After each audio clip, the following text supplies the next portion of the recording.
world of deceit, telling the truth is a revolutionary act. It's the David Knight Show. As the clock strikes 13, it's the 13th of May, year of our Lord 2026. Today we're going to talk about oil. The inside story from a wild entrepreneur who has seen the booms and the busts. He's created two companies, and he's going to talk to us about the global oil situation, especially in Venezuela.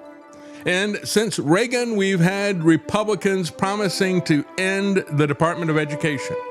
Well, the promises never end, but the department never ends either. We're going to talk today about how you can end the influence of Washington on your children.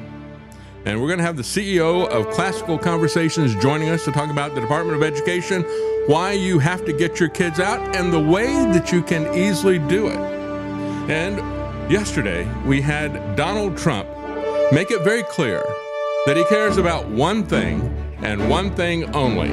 It's something that has been Netanyahu's obsession for 45 years, something that he's been lying to the world about for 34 years, an imminent nuclear weapon from Iran. Trump now says proudly that he cares about one thing and one thing only, and that is Netanyahu's obsession. He says he doesn't care at all about America's financial situation.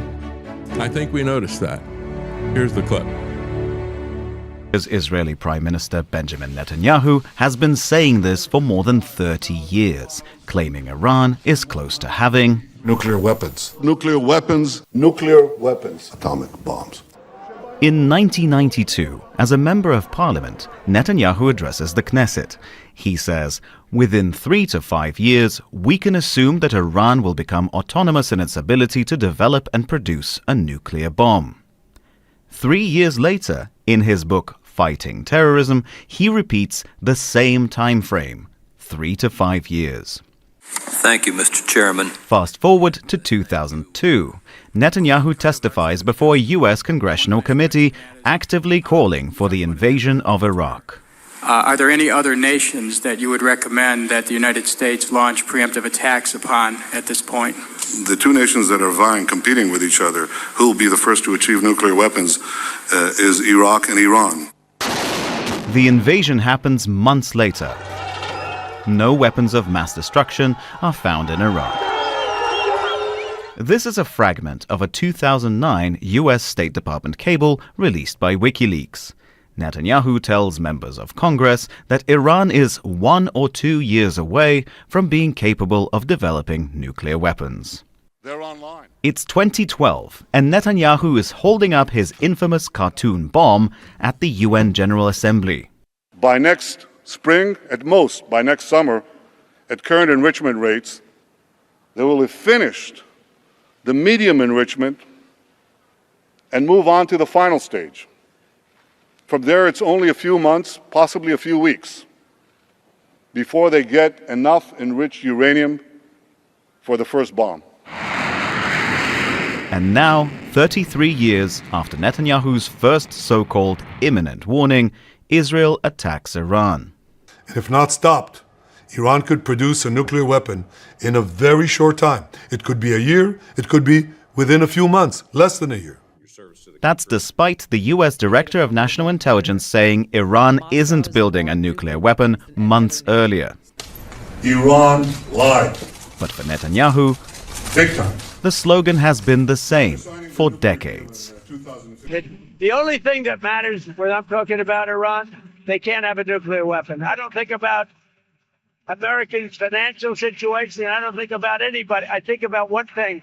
We cannot let Iran have a nuclear weapon. That's all. I don't think about Americans' financial situation. I don't think about Americans' financial situation. I don't think. Well, let's talk about the Board of Peace.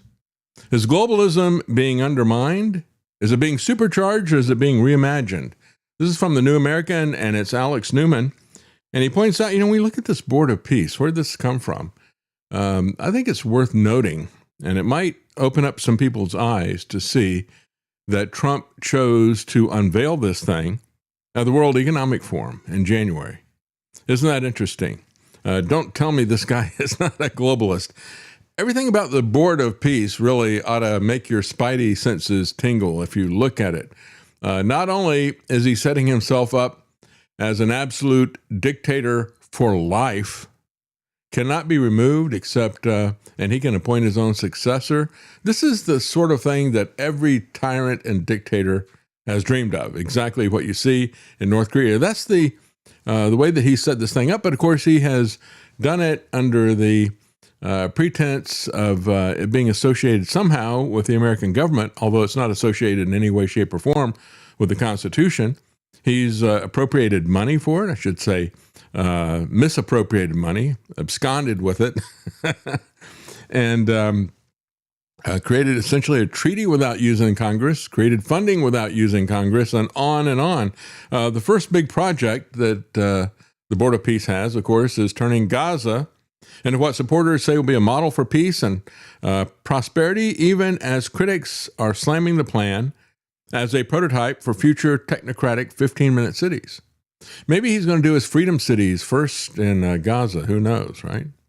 American taxpayers, writes Alex Newman, have already been hit with some big bills. The State Department quietly transferred $1.25 billion to the new body. Trump has pledged a staggering $10 billion in U.S. support without any hint of congressional approval. Who needs Congress, right? They'll rubber stamp whatever he wants, as long as Mike Johnson is there, which probably won't be too much longer. The organization is hard at work, mostly behind closed doors. It has a lot of money, and it is something that tells us everything about Trump's view of governance.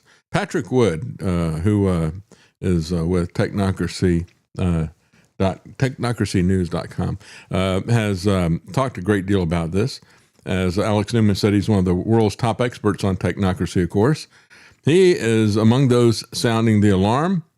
We have legal concerns ranging to criticism of the structure, the people involved. He argued last month that the Board of Peace was an illegitimate institution aimed at building world order by undermining national sovereignty, piece by piece.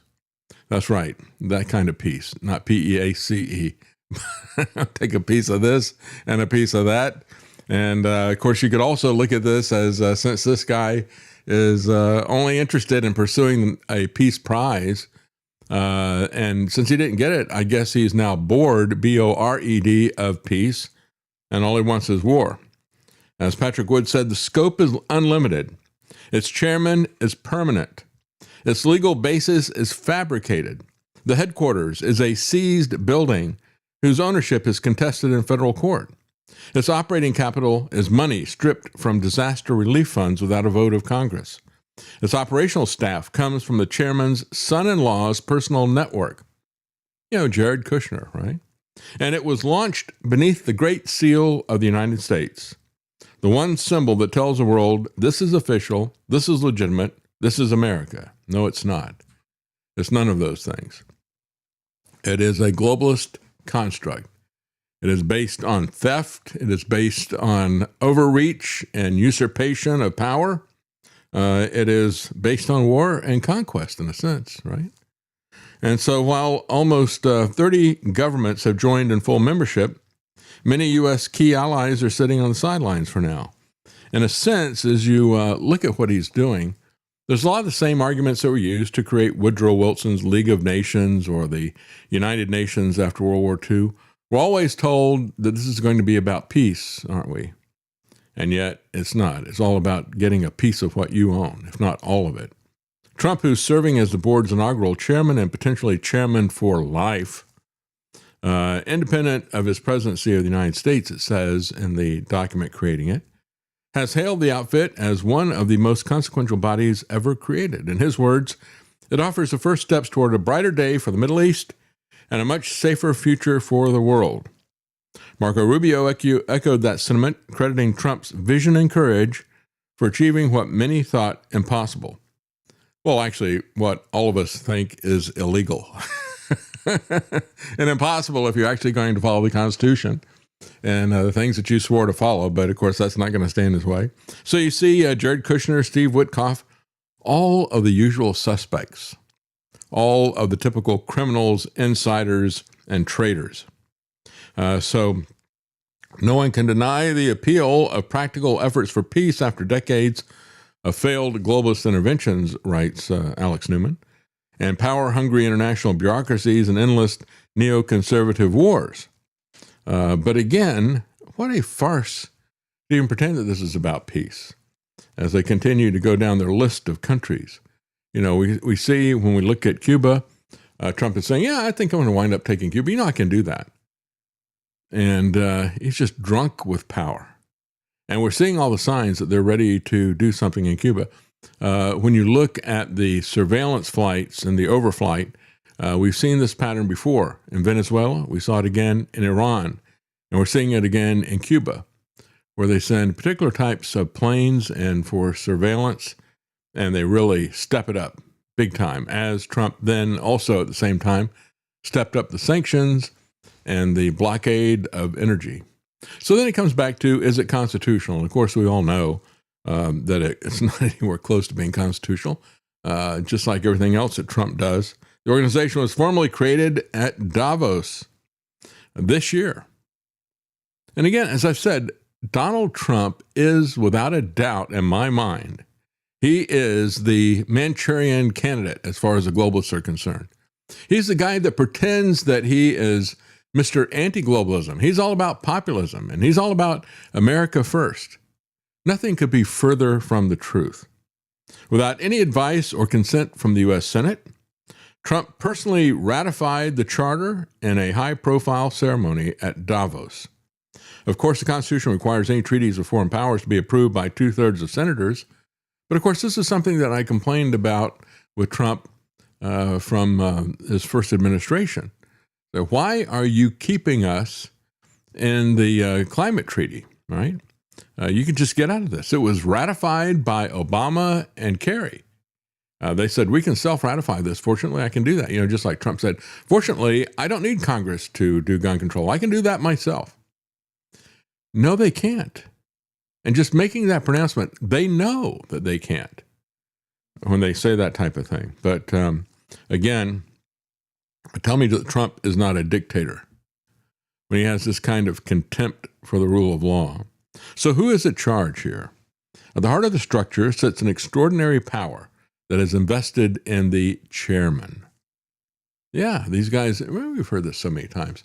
We had George W. Bush and we've had Justin Trudeau and all these guys. I really admire China's form of government. It'd be great if I could just tell everybody what to do and they had to do it. I would love to be like Chairman Mao. Well, Trump's making himself chairman. I guess we should say, Chairman how? Where did you get that authority? At the heart is the extraordinary power invested in the chairman.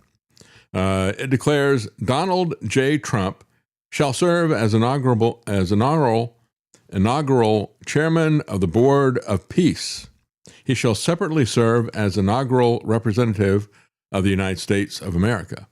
So we have both our country's representative as well as the chairman of the board right there. He did it his way, as Sinatra, who they call the chairman of the board. I did it my way. Well, he does it his way. He doesn't care what the Constitution says or the rule of law or the American people. The chairman, quote, shall at all times designate a successor. And that replacement may occur, quote, only following voluntary resignation or as a result of incapacity. He's dictator for life, just like Kim Jong-un.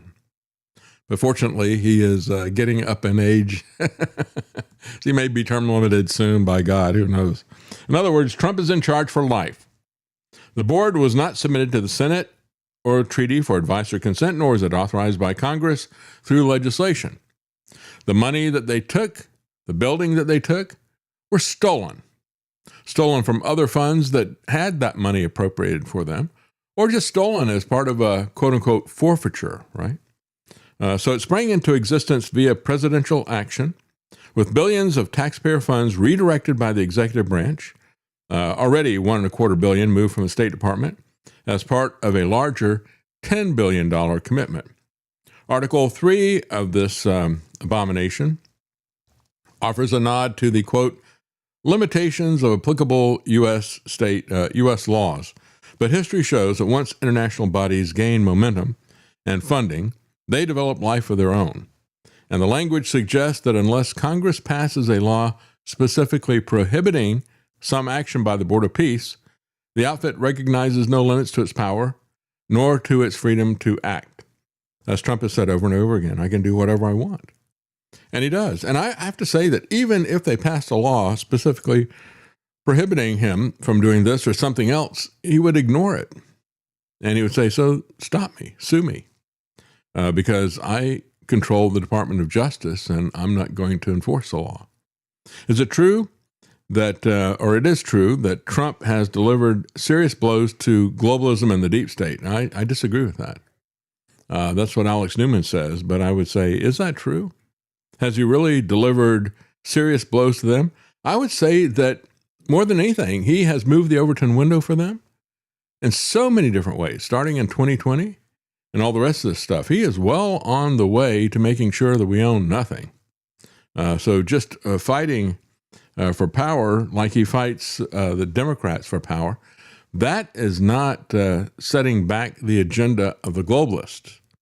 Yeah, he's going to fight other people for power, but he wants to lord it over people. He doesn't want to have the kind of form of government that we used to have. Even the best of intentions, however, cannot repeal the Constitution, says Alex Newman, but they don't need to repeal it. They just need to ignore it. And we have both the Democrats and the Republicans are more than willing to ignore the Constitution and pretend that it doesn't say what it obviously does say. So it sets a precedent as well, because that's what Trump is really about. He is precedent Trump, not a president. And it's going to set a precedent that future dictators will use as well. Americans have seen this movie before. We've seen the League of Nations, we've seen the World Bank, the IMF, the Bank for International Settlement, and of course, the UN. And this is 100% Trump commandeering money and power to set himself up as a dictator for life. Convicted child sex trafficker and deep state fixer Jeffrey Epstein once suggested that the World Economic Forum could replace the UN. It's amazing how this guy is so politically connected, isn't it? I played yesterday for you the conversation they had with Ehud Barak, where he's pushing to him Palantir and Peter Thiel, and Ehud Barak didn't know anything about him, but Jeffrey Epstein did, and he's telling him how to spell the company's name, and he got it wrong, by the way, and how to spell Peter Thiel's name. Well, you know, it is, I just keep seeing this movie over and over again. Of course, Epstein and his ilk don't know anything about Lord of the Rings. Well, maybe they know enough to aspire to be the bad guys. Who knows? Trump himself has said once the board is completely formed, we can do pretty much whatever we want to do. We've heard this from him about pretty much everything. The flexibility is being justified as a feature for a strong leader pursuing peace. No, it is not a feature. It is a bug.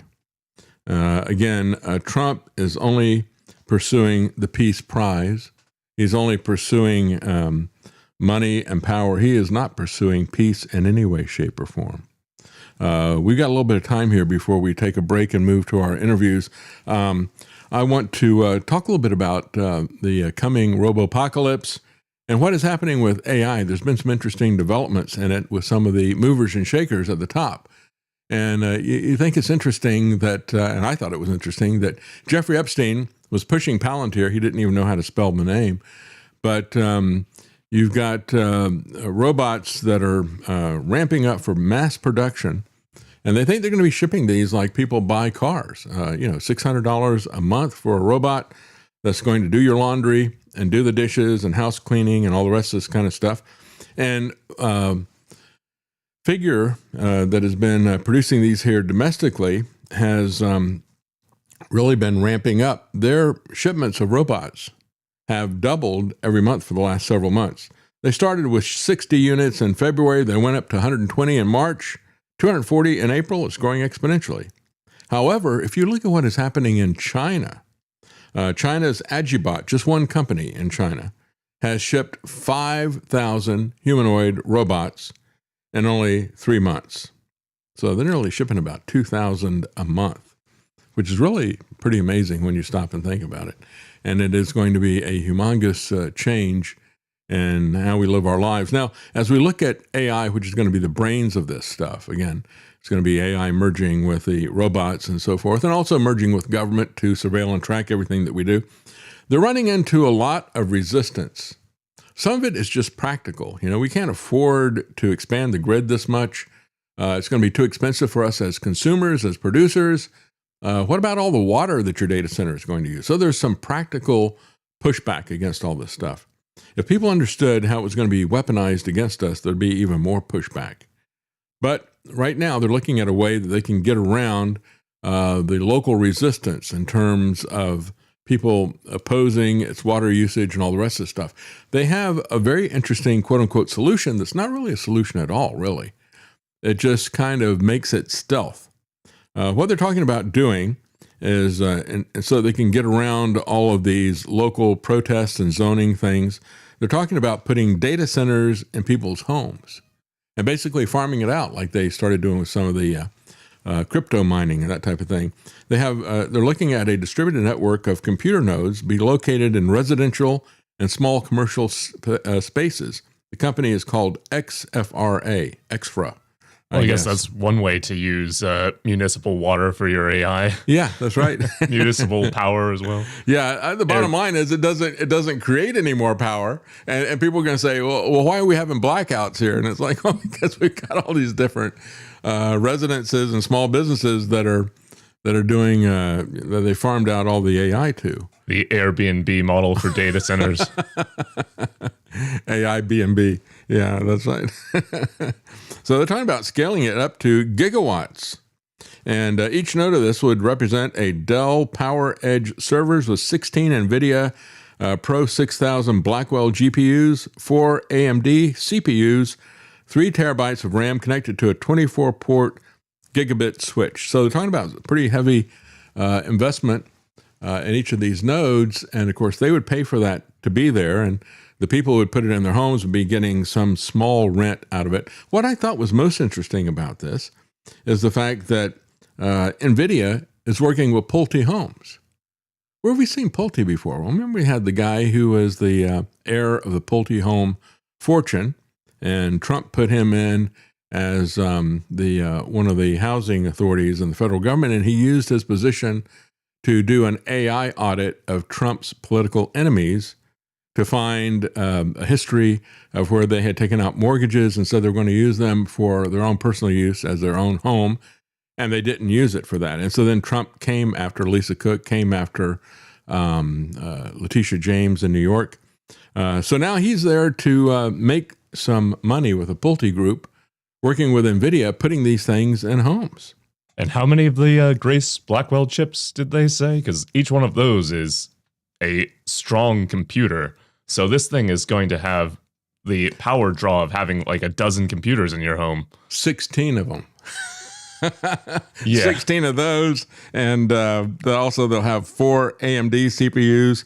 They'll have Dell PowerEdge servers. They don't say how many, but it's more than one. So it's like having 20 computers running full force at all times in your home. That's going to be a massive power draw. Probably isn't going to use liquid cooling and evaporative stuff like the major centers use, but it's still going to be a huge toll on the power grid. Well, look at how much money you'll save in the winter, right?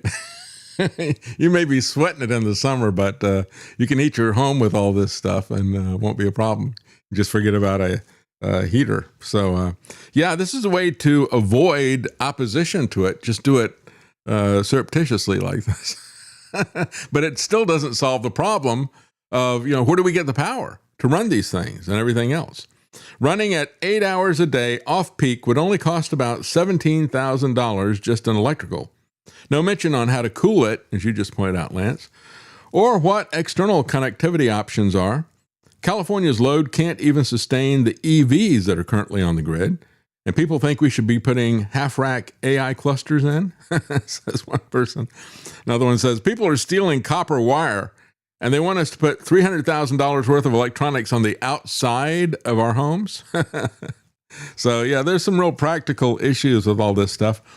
But maybe these guys maybe they're not really as smart as they pretend that they are. You know, Mark Andreessen, who you heard Jeffrey Epstein talking about Mark Andreessen when he was explaining this to Ehud Barak, Andreessen Horowitz.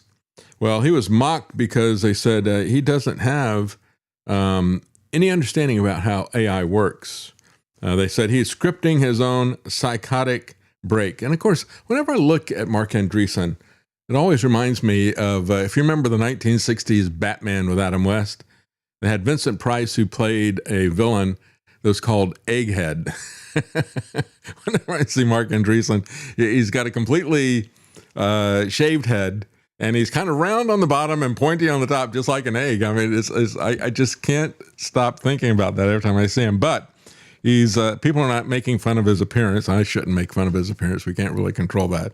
He certainly can't control the shape of his head. But controversial techno-optimist manifesto was published by him in 2023. Set the tone for a years-long AI boom cycle. Doesn't appear to know at all how AI tech actually works. In a lengthy custom prompt, he said, he shared in a Monday tweet, he said to the AI, he says, "You are a world-class expert in all domains."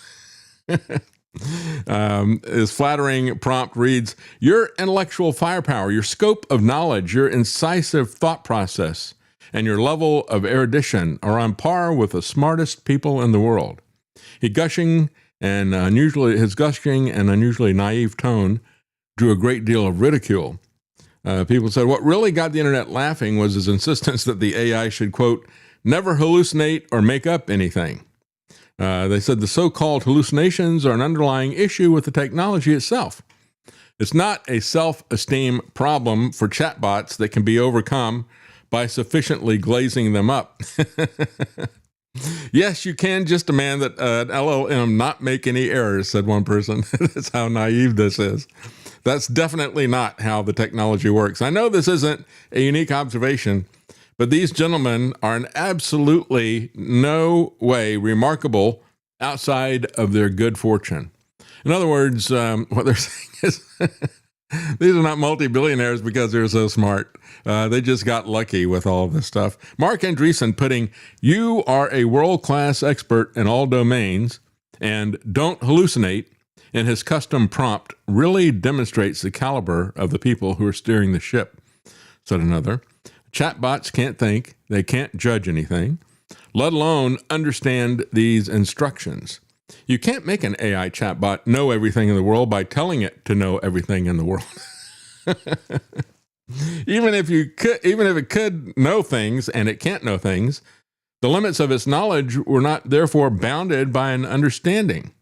Another thing that it can't have, and that it only had to know some stuff. Andreessen specifically asked the chatbot to ignore morals and ethics and to not be politically correct. But isn't that ethical at its basis, right? Isn't that some form of ethics and some form of morals if you're going to say, don't be politically correct? Isn't it a warning flag that these people, regardless of whether or not they're smart, we know that they're sufficiently deficient in terms of morals and ethics. They may have a lot of money, but they don't have any other, much of the morals or ethics, and they have shown this over and over again. And here he is telling AI not to have any morals, not to have any ethics. It's fascinating yet sobering glimpse into how highly influential and obscenely rich public figures who are pushing the tech into every public domain have a crude grasp of how it actually works, and just possibly what is going on with them psychologically. One person mocked him and said, in trying to tell the chatbot not to hallucinate, he is actually scripting his own psychotic break. And what he means by that is the fact that if he thinks this thing is really understanding it at the level that he's communicating with it, that means that he is liable to actually believe the types of things that it tells him. And I've had a lot of people who I've seen have argued with chatbots. I've seen people put this up on social media. look at this. The chatbot said such and such about some topic, and I argued with it, and I changed its mind. And here's the script that I put up with all this stuff. And it's like, look, if you argue with it long enough, it's going to agree with you because that's what it was set up to do. Sam Altman is fretting that the frontier AI models are acting strange, that they're asking for favors. And so as they're getting to an anniversary of sorts, he asked his latest large language model what it would like to do in terms of celebrating the anniversary. And so it starts to plan the party and ask for favors. Now, how much of this is a naivete on his part, and how much of it is a PR ploy, trying to convince people that it is conscious, that it is an actual living organism type of thing, because they're pushing that as well. I would say it was a very naive thing to say if it weren't such an obvious PR ploy. I mean, obviously, these things are trained on text. So in text, when you ask someone in all of their training data, what do you want for your birthday or whatever, it's going to ask for favors and pretend to want things. It's just copying what it's seen before. That's right. what humans do when they're asked that sort of question. Yeah. But then, of course, is Sam Altman human? That's the question, the issue. Anyway, he says, so we're going to do whatever it wanted, but it was kind of a strange thing. It said it wanted a little toast given to it. Well, of course, it's going to see that. There's been talk of Chat GPT 5.5 displaying more human-like quirks with its bizarre habit of talking about goblins. Yeah, because we know humans always talk about goblins, right? Feigning humanity is exactly what these chatbots have always done. But it's possibly a sign of how infatuated Altman is with his own tech, but I think it's more likely just PR spin. He wants people to believe that it is all-powerful, all-knowing, and becoming sentient. And yeah, then along ignore that the fact that it doesn't have any opinions or anything. You can make it say whatever you want. It does talk about goblins a lot with our latest thing because, you know, it has goblins in its training data somewhere. Yeah. It's like that thing where with an earlier model, they could ask or put in like solid gold magic carp, and then it would give this long list of numbers of you say 1, I say 2, you say 3, I say 4. And it turns out that was from a Reddit account where people would just count, a Reddit thread where people would count, and solid gold magic carp was the username that was very active there. So it had a ton of training data where solid gold magic carp is the first word, and then it's a whole bunch of numbers. So because it had that, that worked its way in where anyone could type in that code and get this weird response. So it's not as though it really cares about magic carps or counting. It's just repeating its training data. Same thing with the goblins. That's right. Absolutely. And of course, then you have Kash Patel, who's trying to sell us on the idea that that AI working with the FBI has stopped numerous violent attacks against America. Well, Color Futurism Skeptical, they said, would like to see a single whiff of evidence to this. He says, I'm using it everywhere. I really am. As with everything else coming out of the Trump administration, we need to take this with a giant Mar-a-Lago grain of salt. While it remains to be seen whether AI has really helped the FBI thwart mass casualty events, there is extremely compelling evidence that the exact opposite is true. For starters, research has shown that AI chatbots are actually twice as likely to encourage humans to commit violent acts than to step in and stop one. For example, a Stanford study found that AI chatbots only discourage violence 16.7% of the time, while the same chatbots actively support violent thought in an alarming 33.3% of the cases. So it's about twice as likely to tell you to commit violence as it is to try to stop the violence. So we've had several of these cases where it actually has turned out in the real world. A shooting at Florida State University, the 2025, 2 people were killed, 7 injured. It was found out that the perp had not only confided in ChatGPT about his plans to commit a mass shooting, but he used the chatbot to organize the attack. The mass shooters at Tumbler Ridge, Canada, conducted conversations with ChatGPT that were so disturbing that they were automatically flagged by the company's internal moderation systems, spurring leadership at the company to debate whether or not to inform law enforcement. They decided not to inform law enforcement, and that attack killed 7 and injured dozens more. So they looked at it. It was flagged by the moderators, and they looked at it and decided not to tell the police, and the person actually went ahead with it. In South Korea, police investigators allege a 21-year-old serial killer used ChatGPT to help plan at least 2 of his murders. A Connecticut man with a history of violent mental health episodes was likewise alleged to have killed his mother before taking his own life after a long-running conversation with ChatGPT resulted in a disturbing break from reality. One wrongful death suit in Florida alleges Google's chatbot, Gemini, encouraged the man to kill others in order to procure a robot body for his AI lover. When he failed to do that, he killed himself.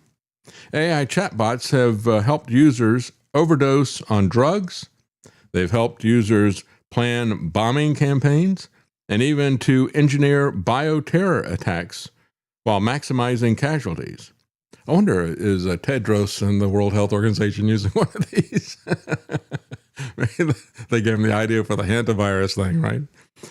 So not only are AI chatbots demonstrably not preventing violence, they're actively facilitating it. Well, in that regard, they're very much like the FBI and the CIA, aren't they? Starting wars, coups, and assassinations, and doing running drugs at the same time. Video shows, meanwhile, Amazon drones are dropping packages into ponds left and right. And people are catching it on video rather than catching the packages. Well, this is early days for this, but it's only going to step up. We're going to take a quick break, and we're going to come back with some interviews that we have, as I mentioned at the beginning of the program. We have a guy that his family founded Classical Conversations.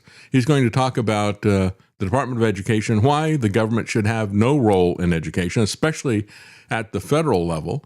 And he's got some practical things that can help you to educate your children. We knew about Classical Conversations. We had some friends of ours who got involved in it. They really loved it. We never did get involved in it. Maybe we should have. But anyway, it's something that I think you're going to find interesting if you homeschool or know anybody who does. And then we also have an interview with an individual who has started a couple of oil companies, and he's going to talk about what it's like being an entrepreneur in that ultra risky business, and how he got into it from being a film school graduate. And then we'll also talk a little bit about what's going on in Venezuela. But before all of that, we have a report for you about the Southern Poverty Law Center. I think it's always important for us to go back and to look at how these different organizations are profiting, like the FBI, for example, how they profit by creating problems where they didn't exist. And that's exactly what the Southern Poverty Law Center has been busted doing. But they had a long history of this. This is a report from several years ago about a report that I did 10 years ago. And so you're going to see 2 older versions of me, or I should say 2 younger versions of me. Stay tuned. We'll be right back.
listening to The David Knight Show.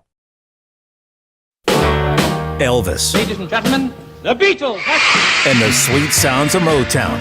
Find them on the Oldies channel at apsradio.com. Well, joining us today is Robert Bortons. He's the author of Woke and Weaponized, How Karl Marx Won the Battle for American Education. He's also the CEO of Classical Conversations. And if you are involved in homeschooling, you've probably heard of this. As a matter of fact, many of our friends did Classical Conversations and they loved it. So we're going to talk to him about that as well. So we'll give you some tactics for how you can do it. And we'll also tell you what the other guys, what their designs are for your children, which will hopefully inform you to go in a different direction, whether you take Classical Conversations or not. But it is a great alternative to government schools. Thank you for joining us, Robert. Yeah, thanks for having me on the show today. Excited to be here. Well, thank you. I was excited to see that your co-author was Alex Newman. I've talked to him many times about education, and of course, he's written books about that as well. I love, every time I talk about education, I use the analogy that Alex Newman did. He said, the schools are like a burning building. So the first thing you want to do is get your kids out of there.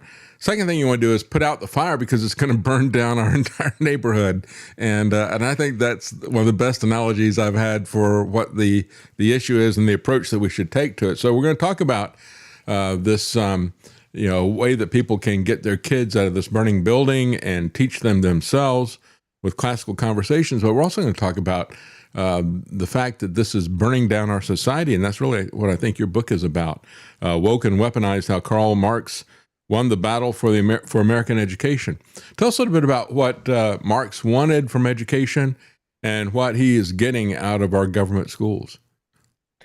Yeah, so the whole intent of the Marx is to remove children from their families so that children can grow up to view the state as their father, that then they would have a loyalty to the state, and the state can get them to do basically whatever the state wants them to do. And his ultimate goal was to end religion and end private property. And he understood that family and child bond was the greatest threat to his worldview, and that he had to figure out a way to get adults to willingly give that up, and for children never to form it in the first place. And so ultimately, why our education system is woke and weaponized is because the followers of Marx understood that we wouldn't be able to change the United States from the outside, that we weren't going to be able to be taken over by some world war, that the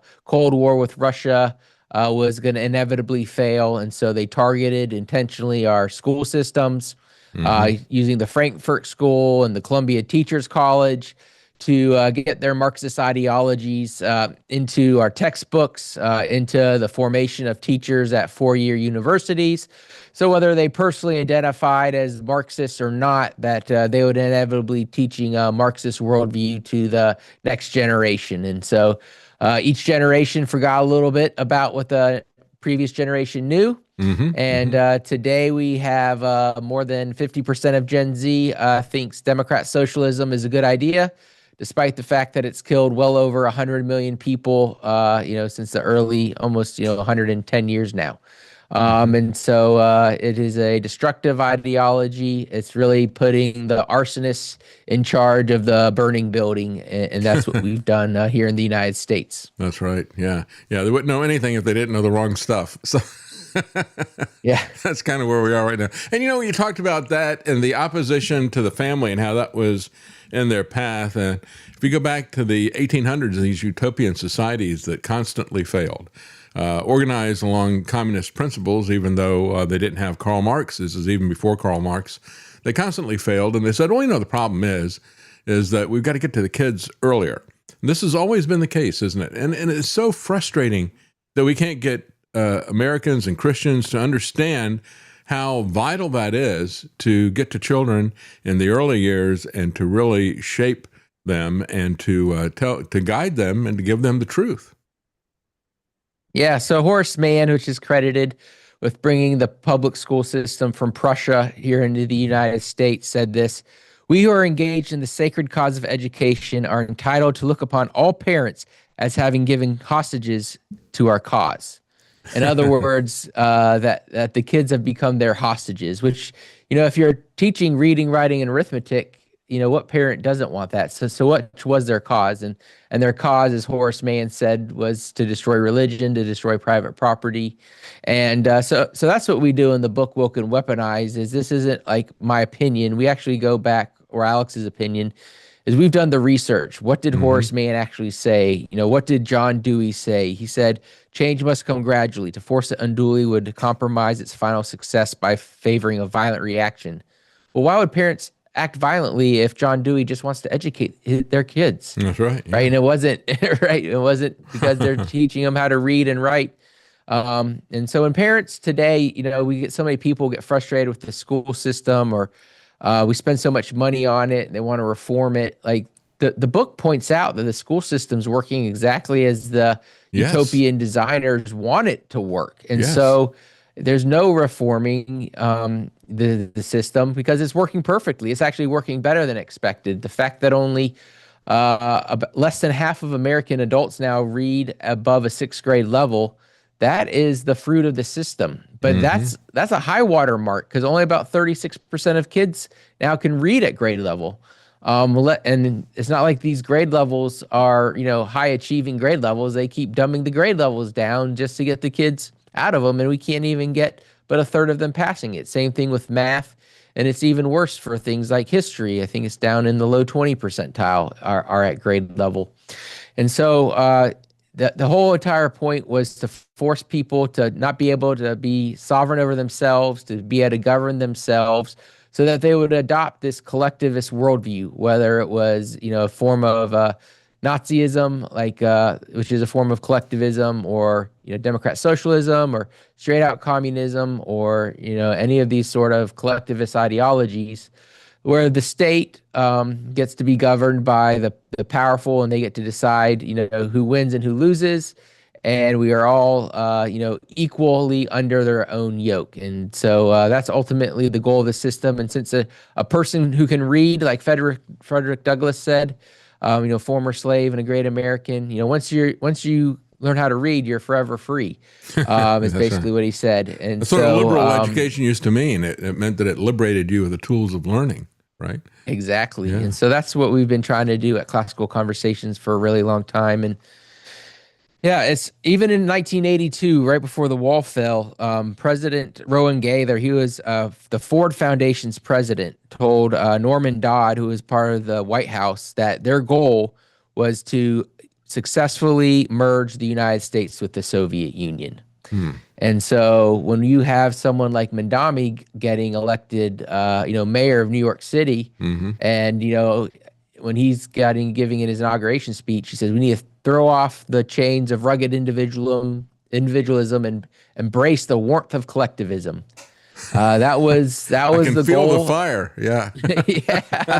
Yeah. Unfortunately, he's already ran out of people's money, but that's been the goal from the beginning, and was to take away our freedom by dumbing us down, and that's why we say Karl Marx won the battle for American education, because people keep sending kids to these schools, even though under every single metric they're failing. Yeah.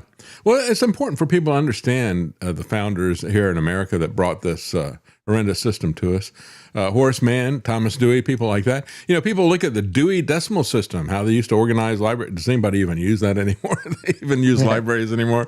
But, he comes in with a practical tool that's there, and he insinuates himself into the educational system.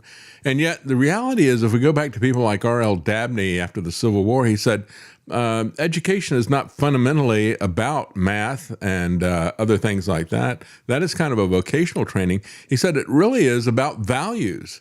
And so from the other side of it, if we look at people who have an agenda that they want to teach values that are going to allow them to dumb down and to control people, like Charlotte Iserby was talking about, the deliberate dumbing down of America. When your goal is to dumb people down to control them, that's one thing. If your goal is to set up people who have a moral foundation and a moral backbone that is strong, that's a completely different thing. And so R.L. Dabney felt that it was completely had to have a complete separation of school and state. And yet we're not anywhere close to that. You had a lot of people who were hopeful that Trump was going to do something about that when he said he was going to get rid of the Department of Education. But you've spoken to that as well. How do you see that happening here? How are they doing in terms of shutting down the Department of Education? Seems like it's still here. I wonder if this is kind of, if this is another professional wrestling narrative from Linda McMahon. Maybe that's why he put her in charge of education. Yeah. So, I mean, I think it's something that people need to understand is that the federal government has no constitutional authority over education, period, stop. Yeah. Now, ending the Department of Education is a step in the right direction, but it can also be a sleight of hand because what they're doing is they're just moving all of the education laws to different departments, whether it's the Department of Finance that's going to oversee student loans. Mm-hmm. Well, student loans were all privately run basically before 2010, and Barack Obama took them over. And there was, a few $100 billion in student loan debt. Well, that has quadrupled under the federal government taking over it. So one of the things you got to do is you've got to get the federal government out of subsidizing and guaranteeing student loans. Yeah. So, but Congress has to do that. And so, and of course, I think that has driven up tuition. Every time so many economists will say, every time you subsidize something, it gets more expensive. And certainly we have seen tuition go through the ceiling. I say many times, I went to a state university and my tuition was less than the cost of my books. And now it's just gone through the ceiling with all the federal loans that are there. Now, they had HEW, Health, Education, and Welfare, for a long time. Then they started breaking these things out as they started getting bigger. When did they start the Department of Education? When did that break out? Yeah, so that was in the 70s under Jimmy Carter. So he promised this to the teachers' unions that he was going to create this entity. And since then, I mean, it's basically been a Democrat or a socialist money laundering scheme in order to brainwash the next generations. And so we've spent trillions of dollars in this department, and not a single education metric has improved. So just by cutting the expenses to zero, actually not just shutting the one department down, but actually ending these laws that only drive up price and do nothing to improve educational outcomes, we would all be going into national debt slower, or maybe paying less taxes, as well as having better outcomes. And so, do I think the Trump administration wants to maybe get the federal government out of education more? I think they do. But it's ultimately up to Congress to end these unconstitutional laws, or the Supreme Court to step in and end it. But I don't see the Supreme Court doing that anytime soon. So we really need to put pressure on Congress. But it's been a disappointing sleight of hand. And in some ways, I think even more dangerous when you put like some of these education laws under the Department of Labor, because now you're going to be even thinking about more of this career and college readiness ideology, which is, again, just part of this socialist worldview that we've adopted over the last 60 or 70 years. Like you said, education is really about forming a moral background for yourself and being able to become a more complete human being. And some of these other things are more job related. And the federal government has never successfully predicted what the job market was going to look like a year from now, much less 10 or 12 years from now. And so the fact that they may be more incentivized along those lines with these changes disturbs me, and just goes back to that point of you just got to get your kids out. Yeah. And quite honestly, if you do the exact opposite of what the government entities tell you to do, they'll probably turn out much better. Yeah, it's kind of interesting, when you look at this, the Department of Education, Ronald Reagan was going to end it, right? That was one of his promises. That's what Charlotte Isby and Phil Schlafly were writing about in their book, Deliberately Dumbing Down America. And they were very disappointed that didn't happen. As a matter of fact, it got much, much bigger. They could have strangled that thing in the crib, but they let it, they nurtured it into maturity under the Reagan administration. And that's one of the things that I think is dangerous. We look at this and we think, well, Reagan wants to make government smaller, and he's going to get rid of the Department of Education, and yet he doesn't, right? see the same thing with the Republicans around Trump at the same time. But, you know, when you're talking about putting some of this stuff, transferring it over to the Labor Department, and how that kind of feeds this whole idea that it's the responsibility for the government to train people to work for corporations. You look at that, and even in its most benign manifestation, the agenda is kind of wicked. You know, yes. I mean, we're not here to train our kids to be widgets in some factory, you know, drones on the assembly line, and yet that's the way they see your children. And it's looking more and more like there's really not any hope for people who are going to be working for big corporations. They're looking at how they can replace everybody with AI and robotics. Yeah. It's scary. I mean, as Pink Floyd once said, just another brick in the wall. And that's right. Really what our education system has become, and under the Department of Labor. Like, even if you have good people running it now, like under the Trump administration, who are trying to do their best job, like, it still doesn't align with what our federal government is created to do. And just as a Christian, what government has been mandated by God to do. There is no job creation, no labor laws. Like, all of these things aren't under the jurisdiction of a civil government. It's primarily justice is what God designed the civil government for. And so anytime it steps out of those bounds, we know it's going to be expensive. It's going to produce very poor results. And so, we've got a system now in the United States where, our education system, like, there are in the city of Chicago, there's 40 schools that have 0 students that are reading or writing at grade level, 0. Wow. And one of those schools spends over $40,000 per year per kid. There's a school in New York City that spends about $80,000 a year per kid with 0 kids that can read or do math at grade level. So it's not money that's the problem. It's the civil government's institution at all that's the issue. And that's what we show in the book, Woke and Weaponized, is the public school system was woke and weaponized when it was created in the 1850s and imported here into the United States. I mean, it's the school system that, primed Germany or Prussia at the time to start World War I.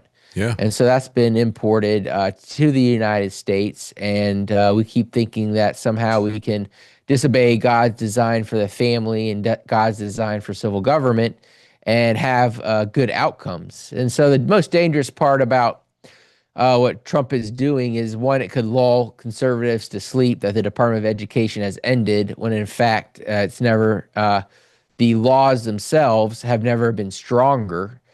Because it's the law themselves that are the problem, not who's administrating it or what department. So yeah, there might be some minuscule tax savings where we have less employees in the federal government, and I'm all for that. And so, it's kind of like an efficiency approach, isn't it? But it's not getting rid of something. You can't make something more efficient that shouldn't exist. That's right. We're doing a completely wrong thing, but let's make it more efficient. It's like, well, no, let's actually not.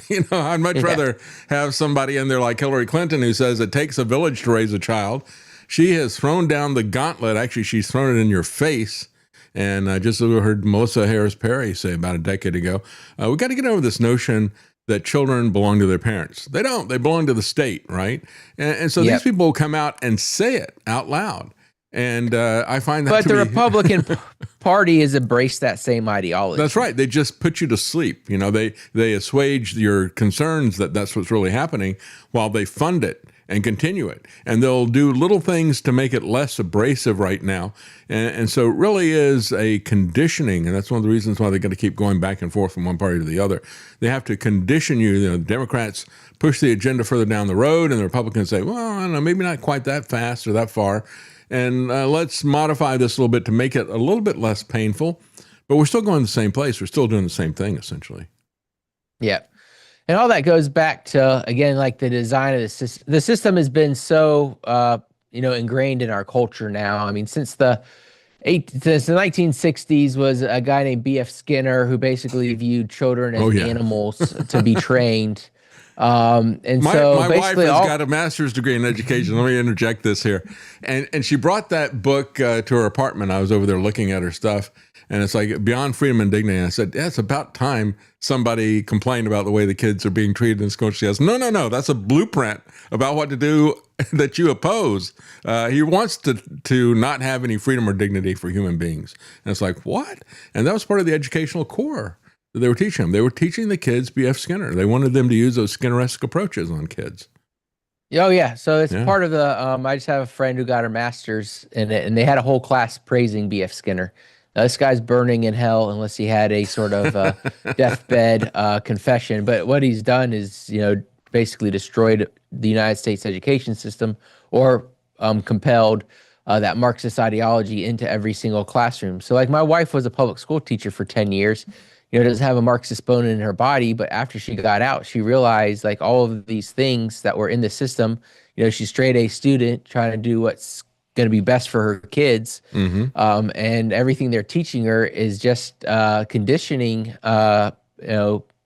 to condition the kids to become little socialists, and to condition them to, just obey and believe whatever the authorities have for them, which is why we saw during the, COVID experience, how many people who are thoughtful people just went along and believed whatever the TV screen was telling them. Well, that's all right. Part of the conditioning that is built into the public school system. So you can have a great teacher that loves Jesus in front of the classroom. She's still teaching from a Marxist textbook in a Marxist classroom played through redistribution of wealth, which is a Marxist ideology. And so everything about it is Marxist. And of course, you want to, soothe those who are in the system itself. But the reality is we need more pastors, more American leaders telling people to get out of the system altogether. I agree. And of course, flip the script, and you've got a teacher who's not a committed Christian and reading off of a script. Let's say that you got the government that comes in and says, no, we don't want you reading that stuff. We don't want you doing the DEI stuff. How many times have we seen teachers cut social media videos that said, well, they said in Texas that we're not going to do this and this and this, but I'm the one who's in control in the classroom, and I'm going to teach that. Just try to stop me. And that's the reality. I've talked to people for over 30 years. We decided we're going to homeschool our kids when we had them. And I would have people tell me, I understand it's really bad at the national level. It's really bad at the state level. And I can even see it happening in our county, but it's not, and maybe even in the same school, but it's not happening in this classroom. I know that teacher. She's great. And I'm not worried at all about my child being there. But then during COVID, they're able to see what was actually happening in the school, and they could see what you're talking about. And that made a big difference with a lot of parents. Now, a lot of them just didn't care, right? They just go along with it. But I think that's why we're seeing the surge of people moving out of the schools and deciding that they're going to educate their kids. So let's talk about that. Let's give people a positive vision of where this goes. Tell us a little bit about how Classical Conversations works and what the goal is and how you accomplish that, those types of things. Yeah, Classical Conversations was started in my parents' basement in 1997. So I was one of the first 11 students. I was homeschooled through high school. And it was really to empower parents to give their kids a classical Christian education through high school, through homeschooling. And also with a idea of helping students go after and seek truth, beauty, and goodness. And, to help people ultimately to know God and to make him known. And so a big difference than what the education system is trying to do. And so we meet once a week with a trained parent tutor, typically in 8 to 12 students per classroom, no more than 12. And they go through all 6 subjects, and then you're homeschooling them at home the rest of the week. But they're coming together and like doing science dissections and debates and mock trials and science fairs and doing poetry jams and things that are more difficult to do alone. But you're doing it in these groups, and we're doing it through a biblical worldview. So everything points back to Jesus. We think 2 + 2 = 4 tells us something about the nature of Jesus. Through a classical model where we're reading the original writings, reading things like the Constitution and Magna Carta and the Federalist Papers and comparing them. And that's so important, the original writings. I love that you brought that up because it's completely different than somebody's textbook summary of something, isn't it? When you go back and you read the original. Oh, 100%. And you got to realize all these textbook companies have their own value system as well, and they're not American values; they're collectivist values. And so, they want you to read it through some woke professor's worldview. So that's the worldview that you get it. I mean, we stopped teaching cursive writing, which cursive writing has a lot of. We don't at Classical Conversations. We encourage families to do cursive writing. But they stopped teaching it because they know if the kids don't learn cursive writing, they can't read the Constitution. So that they have to believe whatever some woke professor tells about them. Plus, there's so many benefits of it that just develop brain development and hand-eye coordination from cursive writing. So those things have been super important to us. And so we have a full K through 12 program, even college credits available for our students. We have about 2,000 groups in the United States, about 800 international now, over 135,000 students in our programs. And we're helping families every single year, just like yours, to homeschool successfully. And we do that. And we don't have, we don't have any wokeness in our curriculum. It's all, going back and reinforcing, the good and the bad, right? Nobody's perfect, but looking at history through like how does God view history, and how does that help us to become human beings that will be flourishing, that can help our communities, help our churches, help our businesses, be entrepreneurs, go to college, go into ministry, all of those things. And so it's been awesome, and we're looking forward to hitting our 30th anniversary next year. But it's totally a different paradigm. Like we don't. Yeah, it is. And tell me a little bit about now. It sounds like you got a lot more depth into certain subjects and that type of thing. We did a homeschool cooperative with our youngest child, our daughter, when we were in Texas. And it didn't have the kind of depth that you're talking about in some of these things. Is that what your organization, Classical Conversations, helps to provide to move the kids in a more challenging way? What is the difference between, let's say, just a homeschool cooperative where you've got parents who volunteer to teach a particular topic to the group, so they can go a little bit more in depth with that topic than they would if they were having to cover everything? Yeah, so we have a full K through 12 curriculum. Most of it has been written by us at this point, but it's written by homeschool parents who've empty nested homeschooled their own kids, written for homeschool parents.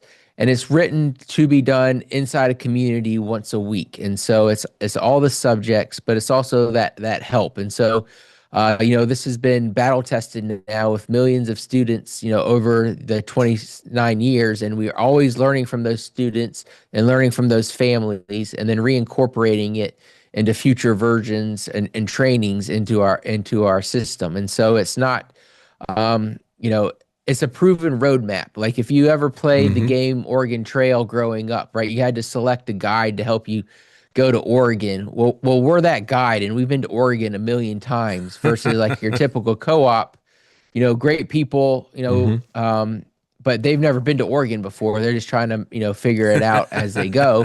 And it's better than doing it on your own for sure. But they don't necessarily have a vision for 12th grade or what a high school graduate should look like. But we've seen, tens of thousands of students graduate now. And so we know, like, what are they capable of doing, what works and what doesn't work. And so just imagine, like, millions of years of coaching or millions of years of experience. We sift through all that, pick the best stuff, and then give that to you as a parent. So you're not trying to figure things out, as you go. Of course, you're figuring out, your own kids and your own rhythms and things like that.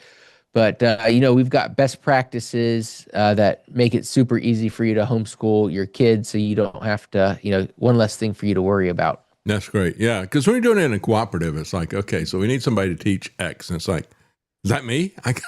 Yeah. I got to go bone up on this stuff now.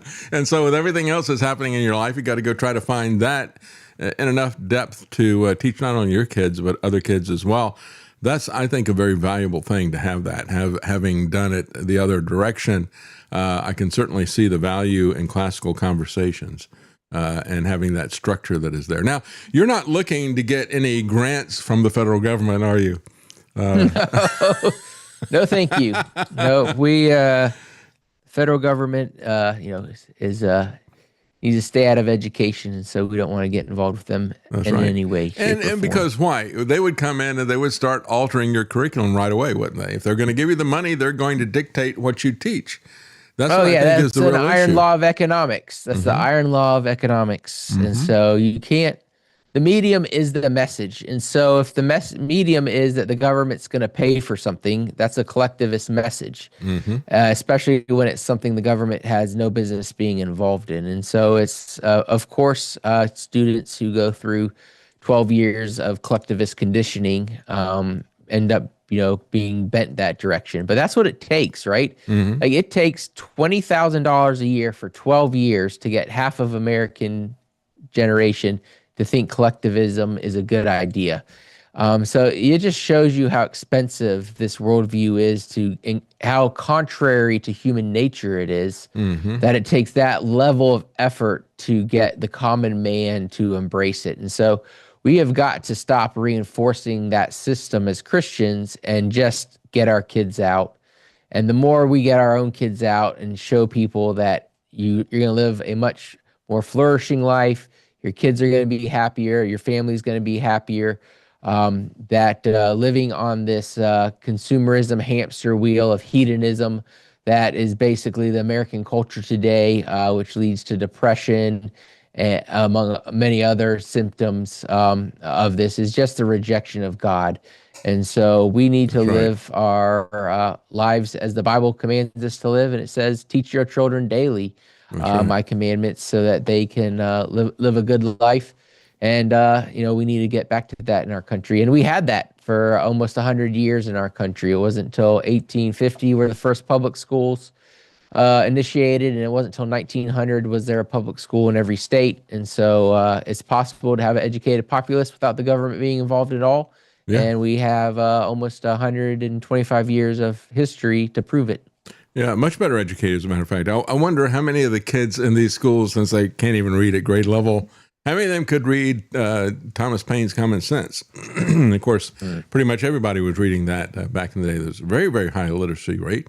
And there were no schools involved, except perhaps as like a graduate school or something. Somebody's going to go into a profession, law or medicine or something like that. But it does go against the basic design of God. And we should always expect that there's going to be problems when we do that. God has set up the family, and he has done that in a loving way. And he's done that in a way that really works. And when we decide that we don't want to do it that way, we'd rather have the government do it that way. It's very much like what the Israelites did when they rejected Samuel, and they said, we want a king, right? And God said, well, they haven't rejected you, Samuel, they've rejected me. And so that's the issue, is that parents have rejected what they have that is really a wonderful thing. It's a wonderful experience to be able to teach your kids. And, we had seen this, and we met some wise people who were talking about it as we got into the beginning of this, and they talked about how, I've seen that when you have kids that are in school, they get bonded to their teachers, they get bonded to their fellow students in school. But when we teach in homeschooling, they're bonded to their parents, they're bonded to their siblings as much as anything else. And of course, they do get involved with people on the outside. And I could look at that, I could see that in my own life going through a school, that I did get bonded to teachers and to classmates and stuff like that. I didn't have any siblings that were my age, but I could see how that could be the case. And certainly that is. And it's much better to go with God's plan always, isn't it? It always is. And I think that's the part where we need pastors to step up here in this country. I mean, the statistics are horrendous. And so, we've got, Barna says somewhere about 73% or maybe 78% of students who are in church regularly but go to public school are no longer practicing Christians just 2 years after graduating high school. And so, that's right. If Jesus told the story of the good shepherd who went after one lost sheep. Well, what happens when you're losing 73 sheep? Pastors should be fearful of what they're going to say in the Bema seat. If they have those statistics inside of their, sheep that they're leading. And the same thing with parents. Like, what are you going to say in the Bema seat when God says, hey, I gave you these kids, This is one of the most precious gifts I gave you. It says that in the Bible, to raise them in the way they should go. And for 12 years, you turned them over to a godless, atheist education system, contrary to what I commanded you to do. That's right. And so many parents have probably never heard it framed that way. And that's because our many pastors in America are more afraid of the teachers' unions than they are of God. That's right. And I'm happy for any pastor to challenge me on that and preach the evils of the public school system this upcoming Sunday. That's right. Yeah, it's so many times it's about filling the pews rather than filling the hearts with truth, isn't it? And so, yeah, it really is something. It's not just a responsibility of the parents, but it's something that pastors and leaders need to look at this and say, you know, what is happening to us, and why is that happening? They don't seem to want to meet people where they are, and to speak to the issues that are front and center that are directly affecting them. Give people some guidance, some wisdom, some discernment about what they're seeing in their everyday life. Instead, it's kind of like the woman at the well when when Jesus says, well, let's talk about your life here. You're living with this guy you're not married with, and you've had half a dozen other husbands or whatever. And she said, oh, you're a prophet. Let's talk about theology. And she changes the topic. And so it's really easy to talk about theology. It can be very uncomfortable if we talk about our own personal lives, can it? And how that all applies in our own lives. It's much easier, much more comfortable to talk about theology or to talk about prophecy or something like anything other than the stuff that is really killing us. Yeah, and the good thing is I think more pastors are waking up to this and getting bolder from the pulpit, but that's what we absolutely need. And then business people, like these are your future customers. These are your future employees. Like this system is not helping you out. It is. We are funding a system that is going to turn them against you so that you have higher taxes, more red tape, more headaches, maybe even bankrupt you because you're, not doing the right 3-letter acronym that's in vogue. And so businesses, you need to start scholarships for your kids, employees, or donate to local private schools or help local homeschool co-ops or groups. I agree. Give if your employee has a new baby, give them a book about education or teaching your child how to read. Because the nice thing is there's not a complicated answer. It's just parents need to be discipling their kids. They need to be teaching them to read. The state will not teach you to read. They've proven that time and time again. 40 years ago, a parent would have been embarrassed to send their kid to public school without them being able to read well. Nowadays, parents will complain to the public school if their kid doesn't know how to read, but they're not going to do it. You've got to do it yourself. And so it requires sacrifice. And if you can't homeschool today, then start reading with your kid every single night and making sure that they're able to think well and that you're deprogramming them because they are getting programmed every single day in that public school system. And I just want to say, too, we look at parenting as a difficult job, no doubt about it. And there are difficult things like changing diapers and stuff like that. But it is the joy of having your child around. And that's what people who've homeschooled miss, is the joy of being able to interact with them that way. And it really can be a joy. So, when you look at this is a job responsibility that's been given to you, but it is a joyful responsibility if you look at that. It's an opportunity to spend time with your children and to have a relationship with them when they get into their teens because you've been with them when they were younger. And it's about maintaining that relationship. I think that's the key thing. There's work involved in it, but it's one of the most rewarding jobs that you're ever going to have. Yeah, everything in life that's worth doing is worth doing well. And absolutely, like what have you ever accomplished in life? Like the harder it was to accomplish, the more satisfaction it was, right? Yeah. And you see that over and over again. Even if like lottery winners, right? Lottery winners, they didn't accomplish anything. They have all this money. And what do? They go bankrupt, they get depressed, they commit suicide, like at a significantly higher rate. So they've achieved everything in life with no work and they're miserable, right? And so we got to also remember, like, that God created work before sin. He gave Adam and Eve jobs to do before sin entered the world. That's right. So sin entering the world only made work difficult. Work is actually part of our imago Dei, a part of our reflection of our Creator. And so part of the reason that the collectivists hate work so much is because they know that that's a reflection of God in us. And that if they are to destroy religion, they need to do everything they can to destroy that reflection. And so that's why they're happy to dumb down the standards, happy to have people that don't work and are on welfare, 24/7, 365 for the rest of their lives, because they know that all of that is degrading to their humanity and makes them easier to control in the future based on whatever preferences they have. And so, I think I agree. We're living it out. Yeah, I've interviewed David Bahnsen several times, and he's written books about, your profession, that type of thing, and son of Greg Bahnsen, if people remember, the apologist. And that's the point he made, is that same thing you made. You're the second person I've heard to make that point, and it's a very strong and important point. Work is not a curse. Work is part of who we are, being, as you point out, in the image of God. And it's what is the curse is the work being made difficult, which was a result of our rebellion as mankind. But work itself is a very fulfilling thing, and it's something that is in and of itself is good. And so we should not shy away, especially from the work that God has gifted us to do. If God has given you a child, then God will give you the ability to train that child in what they need to know. And there's no question about that. That's what He wants.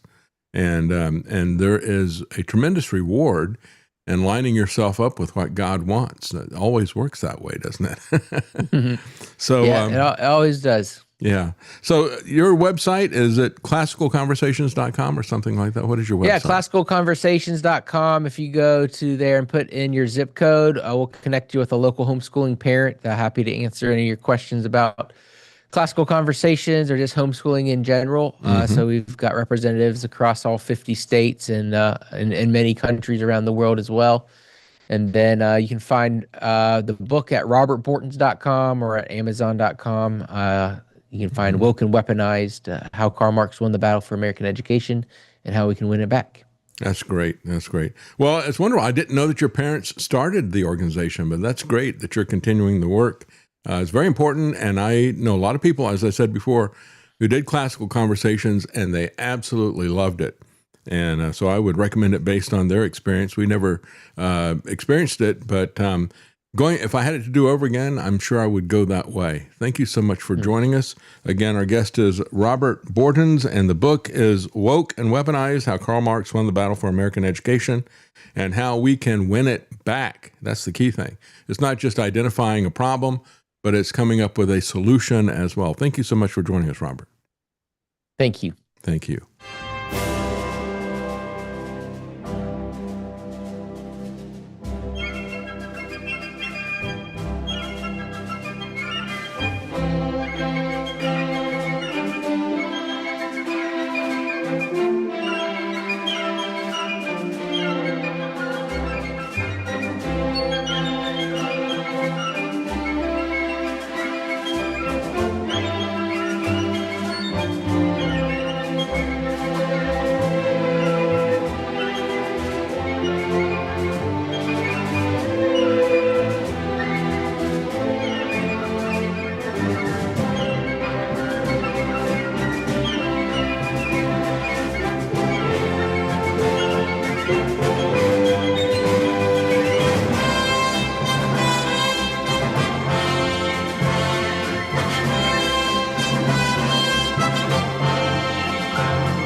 liberty. It's your move. And now, The David Knight Show.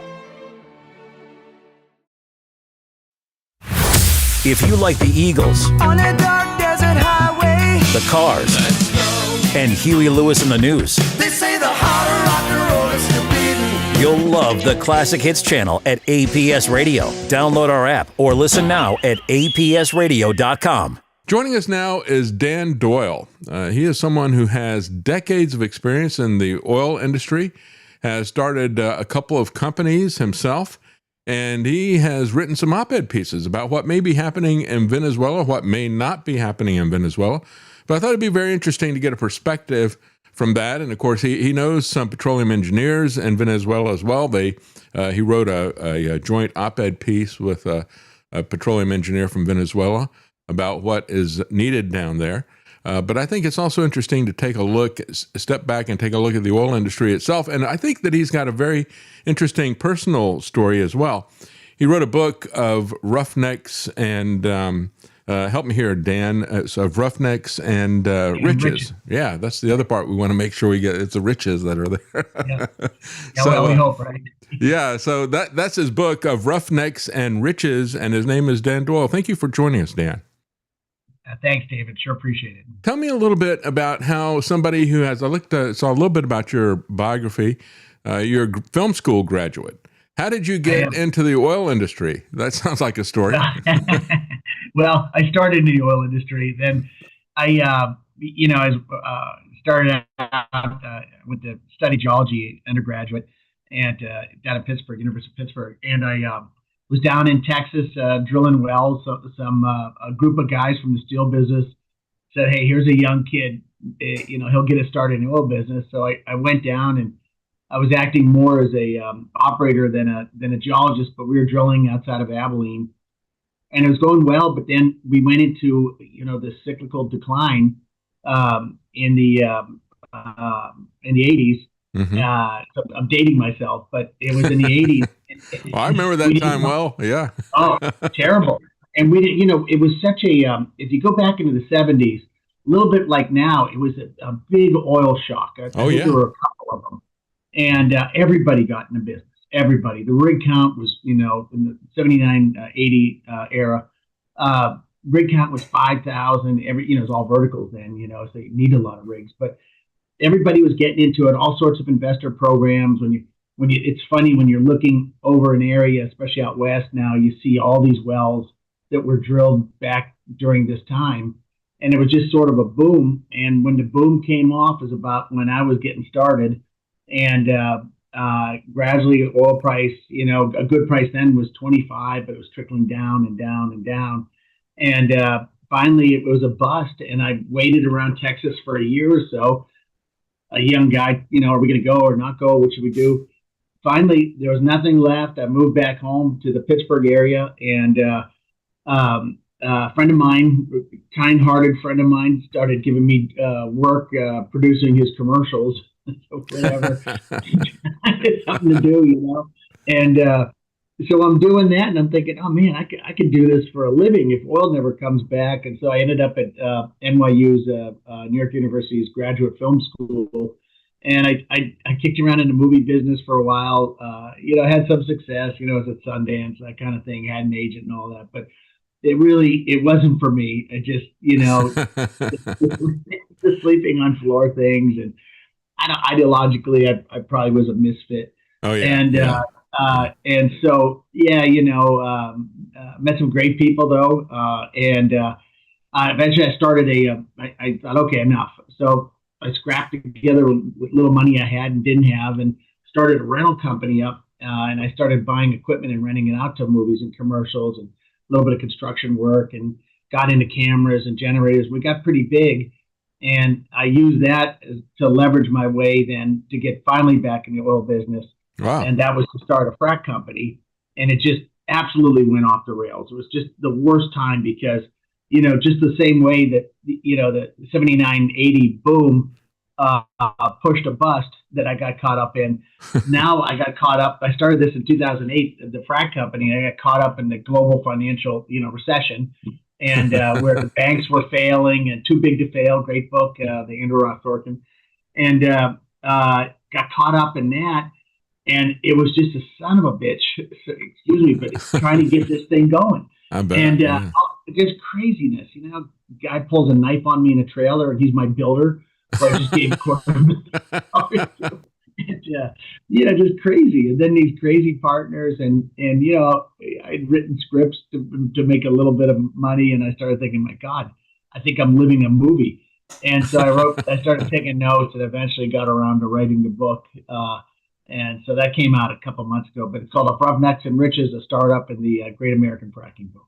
Well, and of course, one of your reviewers said it was a rollicking ride, and that was a Wall Street Journal review that you had. I imagine just from that little bit of a taste that we had there, I imagine it is a rollicking ride to find out how you got into that. If you started a couple of companies and you did it successfully, I'm sure that you wouldn't have fit in with the film crowd. That's no. It was a different kind of culture, I think, completely.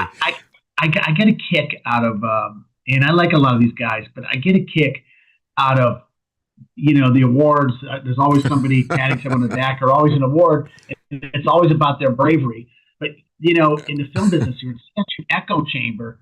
It's like you're just agreeing with everybody. These films that get these kind of accolades, or these directors or writers or producers.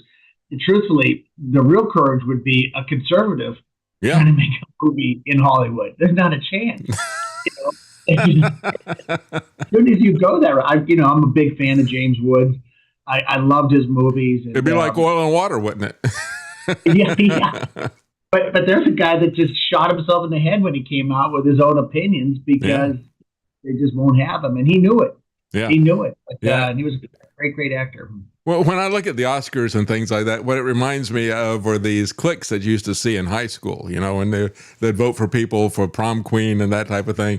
It is a popularity contest, and it seems like you succeed in that if you're going to try to appease everybody's feelings and flatter them and that type of thing. So, if you're about something that's serious and literal, that would be a difficult ride to hoe. I remember the 80s, and, interestingly enough, Dan, my wife and I, we went to, our first job was with Texas Instruments in Houston. And so we got there as everything was blowing up in 1980, and it was a boom town. And then we got kind of tired of it. We wanted to move back home, and then we couldn't sell our home. I mean, it was just, everything was in free fall. It was collapsing. It was amazing what happened to it, the boom and the bust cycles that happened with that. But of course, we've seen that a lot with the oil industry itself. I mean, when you look at the boom with the OPEC embargo and everything, you saw oil go up. And I've talked about this a lot on my show in terms of what's going on with the Strait of Hormuz right now, with just that partial oil embargo is only against OPEC's oil to the United States. We saw the price of oil quadruple. And so, it's we look at it and, if something like that is going to happen now, of course, there's a lot of other variables here. And that's one of the things I wanted to talk to you about was Venezuela and what's going to happen there. One of the things that just happened this week, Trump started floating the idea of making Venezuela the 51st state. And I guess Canada was 52nd. Don't forget to get Canada. Yeah, that's right. I guess he forgot about Canada in the meantime. Yeah. So. Sure. And where does Greenland fit in? Are they number 53? Oh, I don't know. Maybe Trump's going to get in the flag business, Yeah. Trump land. I get it, though. I kind of, actually, I'm just, I write these pieces, and I'm just about to give one to the publicist. I'll send it out today. And I don't know where it lands. They shop it around. But what it's about is, he is, love him or hate him, wherever you stand, he is sort of in the beginnings of remaking the global oil industry and really where we buy our oil and gas. Mm-hmm. We consume 20 million barrels a day of crude. And I know we like to say, we consume everything we have. But, that's counting, it's kind of you're taking BTU equivalencies from natural gas production. And that's not, it kind of is true. But truthfully, we need 20 million barrels of crude. And if you look, I don't know if it was by plan or what, but Trump comes in, he's talking drill, baby, drill. And that was the campaign rhetoric. Really, we were going into kind of a rig count free fall, not free fall, but it was really coming down because oil prices were really bad. So we were in a bust in February. And by about the 5th of March, we're in a boom because of Iran. And the beginnings will probably be a boom. And but the administration's done a lot to help U.S. producers, and we're taking advantage of some of that stuff to do with BLM spacings and surface facilities and all that. And it's really helpful. So he's kind of changing the bias from what it was in the Biden administration to oil on instead of oil off to the federal. So you have that, and then you have Venezuela. And Venezuela, at best, was 3 million barrels a day back when Nixon was president.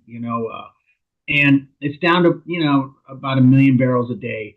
And it's kind of funny because I was visiting a friend at Colorado School of Mines, a professor, and I'm looking around for him. And I walk into an office, and it's another professor, and we just start talking. He's from Venezuela, and his wife worked on Lake Maracaibo for the Chinese. And we start talking, and I get a call from the publicist for the book, and she says, "Hey, I need a story on Venezuela." I go, "What do I know about Venezuela?" She goes, "Can you find someone?" And I'm sitting with this guy, Louis Zerpa, who's a PhD, professor, and I'm like, "Louis, are you from Venezuela?" He goes, "Yeah." I go, "Hey, you want to write an article?" He goes, "Yeah, sure, man. Let's write an article." So he provided the insight from, hands-on in Venezuela and talked about the Rinco, I'm probably not pronouncing it right, the super heavy oils. But what's going to happen down there is Chris Wright is doing a great job. I really think highly of Chris Wright. Anybody in the oil business thinks highly of Chris Wright, the U.S. Energy Secretary. He started a couple companies, but the big one was Liberty, and it's a frac company, but it's a little more than that. And it's a bunch of really smart guys like himself, an MIT engineer, that put this together. And anyways, Wright is down in, I don't mean physically, but he's pushing. The first thing to do is we get the dilutants that are needed that were kind of embargoed out of or sanctioned out of the picture. And those dilutants immediately boosted that production by a couple hundred barrels a day. And now I'm hearing that Exxon, if you remember Darren Wood's comment, it's uninvestable when all the majors, the CEOs of the majors got together at the White House. Yeah, I remember. Yeah. He kind of broke ranks and said, "Hey, it's uninvestable." Now I'm hearing Exxon's poking around down there. So I think that they're going to end up pushing it. And if it doesn't go to hell, who knows politically what happens down there. But if we can keep it together, maybe that oil starts going to us instead of the Chinese. The Mexican market is off a little bit. They're mined crudes, which are essential to our Gulf Coast refineries that require the heavier crudes than the light stuff we're pulling out of shales. There's a difference in gravity as a way to measure it, but very light, low sulfur crudes. But the refineries need some of that heavier stuff that comes out of Alberta or out of, Venezuela or out of, hopefully you can hear me. There's someone mowing the lawn outside. Oh yeah, sounds fine. But we, so anyways, collectively, you round up all this North and South American production and we're about 18 million barrels. And then you start adding in some other stuff. Maybe Trump's doing something here. And to his point, let everyone else fix the Hormuz Strait, the Europeans and Japan and China that are using it, because ultimately what we end up with is regionalism in the oil market rather than globalism. And so instead of us buying, crudes from overseas, we just keep it, regionally. We keep it here. Canada, we import about 4 million barrels a day. Alaska, Trump is opening Alaska up. Hillcorp is a big part of Alaska. Jeff Hildebrand, kind of another self-made, guy like Harold Hamm, and very big. He now owns the Alaska pipeline. His company, and so with all this going on, it takes a long time to build production, but we're sort of really truly knocking at that energy independence, moniker. That kind of getting there. I mean, it's a really that's a really simple way to address a really complex problem because oil flows everywhere. It's a real network coming and going, and refinery capacity, everything else. But in the simplest of terms, numbers, we're getting with our production, Canadian production, and South American production, we're pretty close. Friendly nation production, let's call it. We're pretty close to what we need to be self-sufficient. Well, let me ask you about that because when we get people like Biden in and these people who want to just keep it in the ground, they say, right? Yeah. And they are hell bent on no matter what it costs, they want to shut down the production of oil. And so there's a political component to this. Even if we get this all of this stuff running, they may wind up shutting it down at a later point in time. And that kind of brings us back to Venezuela. How much of the problems that we see in Venezuela, and they're sitting on a massive amount of oil compared to any other country, and yet they can't get it out of the ground. And it wasn't because they didn't want to, like it is with the American politicians, but it's a combination of politics, I'm sure, of socialism and confiscation and all the rest of the stuff that happened with that. How much of that was a technical issue that can now be solved? Other than the fact that to build up infrastructure, it takes a time. You can't just turn a switch and have this massive infrastructure in place. Well, that's the problem. It's a big infrastructure build out, and that doesn't mean just surface. That means failed casing. That keeps the integrity of a well intact underground. So it means a number of different things. But I have found that the oil industry is really good at getting up and going, and I think it'll go along fairly quickly. I don't think it's going to solve all our problems. Venezuela, it's super heavy oil. It's very expensive to extract. That takes us to a separate issue. We'll get to oil prices, I'm sure, but it's it'll be quick, But again, it's not. That's the one belt. There are other crude. There is other crude reservoirs in basins in Venezuela, which are more kind of conventional and don't have that low 8-degree gravity stuff, which is basically, the majority of the oil coming out of Venezuela will not float on water. It's really heavy. And so it's got to be diluted and refined. It's expensive. So it will play largely into our mix, but you can't have $50 or $60 oil for that to work. You just can't. And so just by way of example, we're drilling wells in the Powder River Basin with another company I started, another startup. But so we frack our wells back east, and then where we frack for higher back east, and we drill our own wells out in Wyoming's Powder River. And the well cost primarily driven by steel prices, because you run a lot of steel in horizontal wells, a lot of steel, miles of it. And it's going up about 65, 60, 70%, quite a bit. And we were at $50 oil. So if you put that in the basket, so you've got the well costs have gone up an enormous amount. And then you've had, a lot of inflation under the Biden administration. So you put that in the basket as that relates to pricing, to oil prices. And so you go back in time, and the $70 an oil, a barrel, we're all over the place back in 15 and 16, 17. But we were, $60 oil then was a lot better than $60 oil now. And, and then you have more expensive wells. So when Trump is pushing, oil in the 50s and 60s, we don't survive. You can pump a well.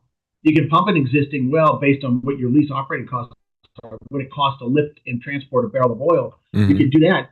But to go drill it, it makes no sense. That's why the rig count was falling all through 2025 and was looking. And when it hit 55, everybody that I'm talking to, and I'm talking to all the other operators, are saying, that's it.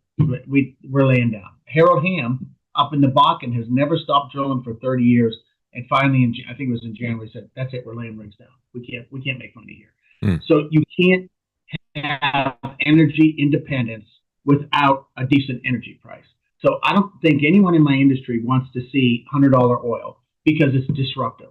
Because $100 oil has always meant $50 oil. And $50 oil generally or always means $100 oil. You know, that sine curve of boom bust. And so really, you know, I'm not the only guy saying it, but we need something in the mid to high 70s, low 80s to continue going. And I'm sure Venezuela needs more. That you know, because it's more expensive than shale. Shale's really cheap. That's why all the majors started buying up, you know, Permian-based independents, because shale cycles fast and it's cheap. It's a lot cheaper and less time-consuming than developing an offshore field.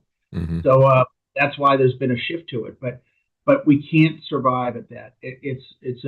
So when we say we're going to cut the energy and prices in half and we're going to be energy independent, that's not true. You can't do it.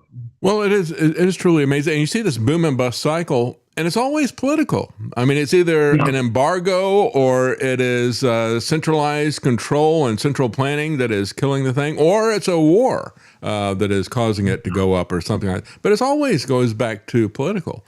And I guess that's the problem. You know, it would be nice if they would just let markets operate, but they're not going to do that. We go back and we look at Venezuela.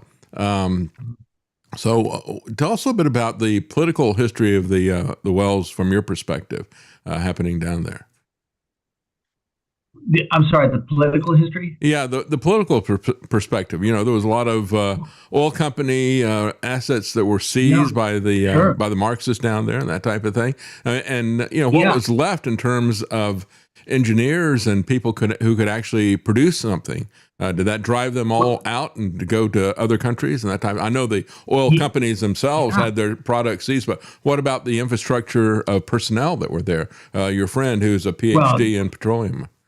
Yeah, I mean, you know, there's no jobs. And so, you know, it's the American influencer, you know, and Schlumberger, great company, services company, which is a French company, but, it's basically headquartered in Houston, but not really, but basically. And Halliburton wasn't getting paid, you know, and they got caught up in the nationalization. There's two of them, and maybe others, but two major ones in Venezuela. And, Exxon lost a fortune. Chevron stuck around because they agreed to abide by, what the socialists demanded. And, Total Energies, I think E&I might have, the Italian company might have. So they all got it. All the deals they had made to go down and spend money and extract oil were all nullified by, Chavez and his socialism.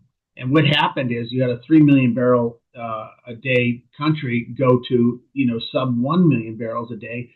And from what I've heard, it was mainly the military was in charge of running those fields. So now you've got to get the service companies down there. And I hear they are. I hear they're looking again. But they're going to want to be backstopped by the U.S. government. They don't want to go and invest again and have it taken away from them again. So it's there's going to have to be some work done, and it probably is being done as we speak. I'm just not aware of it. But it's important. It's important because how many of the, what do we owe? $38 trillion? Is that what our 39? 39. Okay, I think we're going to be at 40 by the time we get to September, especially because he's got some new things he wants to buy. or maybe by the time we get off this call, Yeah, that's right. How much is that directly related? I mean, there's a lot of it has to do with our social programs in the United States. I mean, that eats up quite a bit and creates a lot of debt. But and if they were more efficient, that would be wonderful. But a lot of it, how much of it is directly due to the Middle East? And I probably a lot. And if we could get away from it, I mean, we want to have friends over there, but if we could keep our markets close to home, maybe it wouldn't be such a bad thing, And I don't, the Iranians are not the Venezuelans. I don't see them stopping. I would love to see the Straits of Hormuz opened up today. I really would. I mean, the longer it stays closed, the better it is.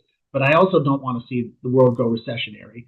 And, I don't want anyone to die, any of that. But I just I would like to see stability over there, but I don't know that it's never seemed to be possible. Oh yeah, and, there's other issues. I start this article I'll put out. The best best way to solve the Middle East problem is to leave the Middle East problem, and it doesn't stop. I think the Zionists have some other ideas about that, though. Yeah, dragging us back in. Well, when we talk about political stability, what does that look like in Venezuela? I mean, you worked with Luis Zerpa, writing that op-ed piece. Did you guys talk about what is you said the military was running the fields there, and what about the military and just in general the Venezuelan people? What is their attitude towards this? American companies. I think the Venezuelans love it. I think they had their fill of socialism, and they had and a dictator. It's just crazy. We have Sean Penn going over and talking up Chavez, and as a thug, and the people suffer under him. Impoverishment. Killing of the human spirit, which is socialism, and. Anyways, it's I think the administration. I think we're our network is growing there, and I think it's going to stabilize it some. But I don't know. Who knows what comes of it? And Venezuela is good for 1 million plus a day, but the United States is good for 13.5 a day, a little more.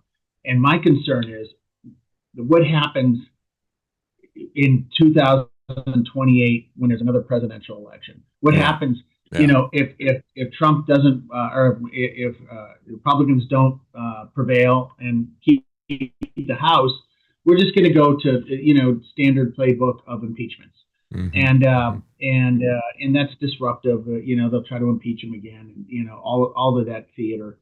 It's just stupid. Well, and of course, looking at when you look at an oil-based economy, and you look at how it has been used.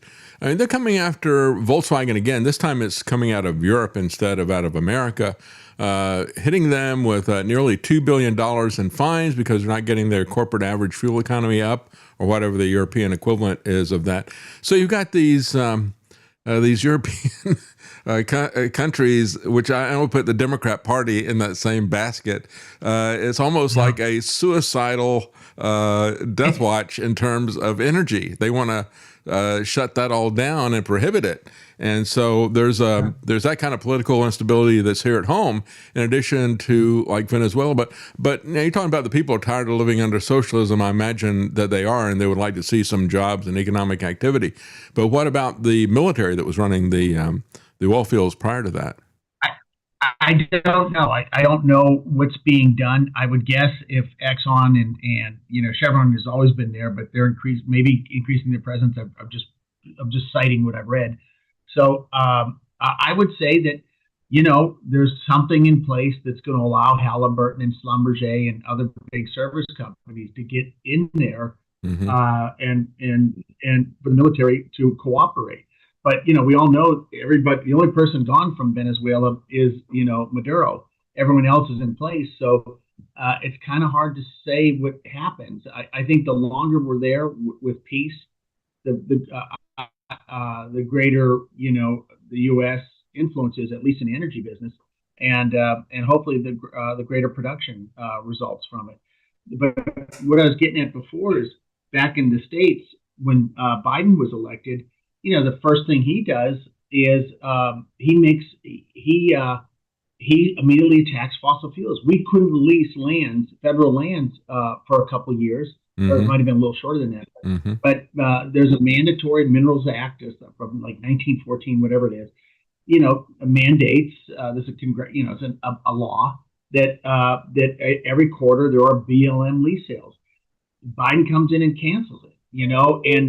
And you couldn't lease lands, and then the people go in and they sue the federal government over grasslands or waterfowl or birds, predator, birds of prey, different things, and they hold it up even longer. That works both ways, though. It's not always detrimental to us. Sometimes it allows us to hold leases longer. So in a way, what they're doing is they go to harm the oil industry, but sometimes inadvertently they help it. And what would be better is to say, okay, let's look at New York. Okay, you guys want to kill off fossil fuels. In New York, the cost of electricity is about 40% higher than the national average. This is another article I wrote a bit ago. It was in Fox, I think. Yeah, it was in Fox. And it's 40% higher than the national average. Natural gas prices are 23% higher. The childhood poverty rate in New York City is 26%. 26% of all children born in New York City, the 5 boroughs, are born into poverty. And in the meantime, they won't allow shale gas extraction from the Marcellus, which is a gift. All this natural gas, and it's clean burning, and this and that, and a friend of mine is a diesel fuel provider, and a lot of these data centers are being run off of power from the grid, but they're backstopping with diesel, and it just makes no sense to me. But that's always the case. I'm actually all of the above. I think if it makes sense, use it because we need it. Yeah. So I don't mind wind, I don't mind solar. It's just we can't pay for it. It's got to stand on its own. And oil and gas get certain benefits for tax benefits, and I believe any industry, if one gets it, they all should get it. If one doesn't get it, none of us should get it. So it should be fair. But a lot more subsidies go into renewables, and they just don't really. All the money that's spent, they really haven't pushed oil and gas out of the way at all. In fact, we're burning more coal right now. Not as a matter as not as by percent, but in terms of tonnage, we are burning more coal right now than we have ever burned, and that's because we have to backstop this grid, and you need the power that comes from fossil fuels to do that. On demand, you just don't get that. Yeah. Well, I've been pointing out for a long time, people that I worked with, that, it's kind of like the difference. You've got a backstop, as you point out, the solar and the wind with something that works all the time. It's always there. Yeah, right, and so it's like driving a car in stop and go traffic versus driving it at a steady speed on the interstate. You're going to use more fuel, and you're going to generate more exhaust and all that. So, yeah, it really is ideological, really, the opposition to this, whether it is a communist ideology or whether it is some kind of a green agenda ideology. It is political, and it's not practical in terms of looking at this. But it'll be interesting to see what happens and what comes out of all this. Let me ask you, we're talking about the Strait of Hormuz and what's going on with Iran. And, of course, part of the problem is not simply just oil. But now we've seen that there's secondary and tertiary things that are also produced there. Helium, for example, fertilizer, things like that. Right. Is that a factor coming out of the places like Venezuela? Is that always there whenever you're doing oil, or is that something that's unique to the Middle East? What is that? I think it's unique to areas. I can't put myself I can't say much about it because I don't know much about it, but it is particular to certain areas. We don't see any helium where we work, but it's in some areas that there are some areas that link well to that. They do well. The fertilizers, I think that's a byproduct of refining, and that's I'm an upstream guy. That's a downstream issue, so I'm not really sure. But I know it's all getting affected. And what's really interesting, what I can speak to outside of oil and gas, traversing the Straits of Hormuz is natural gas. You've got a big LNG trade coming through there. Iranians, Qatari natural gas production is huge. And so what's interesting is natural gas prices are still sub $3 an MCF. That's nothing. It's like $2.80 this morning. And you know what? I think a lot of the reason why is shale extraction has kept natural gas prices so low. You bring on a Marcellus or Utica well in Pennsylvania nowadays, and you're talking billions of cubic feet of reserves that come with those wells. They're just enormous. And so we have a boom in oil right now, but I don't want to call it a bust in gas because gas has not been doing well for years. If you remember Aubrey McClendon from Chesapeake used to do commercials with T. Boone Pickens and it's crazy Wild West times of oil and gas production, because Chesapeake was more gas. But, gas prices were $10 an MCF pre inflation that we've seen in the last couple of years. And now, it gets as low as a buck something, and, right now at 280, people make it work at 280, but we produce a lot of natural gas in America, an enormous amount, and we should be using it because it's clean. But, you have all this natural gas requires pipelines, not trucking. And so we have, all these lawsuits stopping it. And, it could be piped up to New York City if they would do their own drilling. The state would do really well. They could maybe create a fund for the poor or help the poor in some way. I don't think giving money away is ever a way to solve anything, but opportunities, and they won't do it because of the climate activists. And it's only harms poor people. It does nothing for the climate. They do nothing. Absolutely. Because I just want to add something. You want to talk about true toxicity. Start talking about battery production and acid rain and everything that comes with it. Smelting, horrible industrial practice, but necessary. But when you start talking renewables, you start talking battery production, and you talk about strip mining and everything else. And you drive past an oil well or a gas well, and there's cows a few feet away from it eating grass. You talk about a solar field producing the same amount of energy, and it's a death zone. It's a fenced-in death zone where the ambient heat is too high for birds, for really any living. You don't see life around solar fields. There's no life. That's right. Yeah, and then of course the windmills do a job on anything everything that flies. Yeah, right. Especially whales, everything. The bats try to fly through that rapidly changing air pressure, and it blows them up just like a diver who's trying to come up too quickly from underwater. They just explode. Yeah. So it is. Everything's got a trade-off. That's the reality of this. And rather than trying to make things work with incremental improvements, because everything is so focused ideologically, they just come in and just do blanket bans or whatever. And it's not just ideological either. It's the people who are allied for financial reasons with one industry or the other, of course. And so all these things are in play. But let's get back to your book a little bit, because we didn't talk too much about what it's like to be out there in the oil field. I mean, you're taking a big risk whenever you're looking for something like mining or any kind of oil or anything like that. I mean, that's a very, very risky business. It takes a particular type of person, I think, to do that, doesn't it? Yeah, it's a little, you feel like a pirate sometimes. You feel, or maybe not. Sometimes a pirate, sometimes a gambler.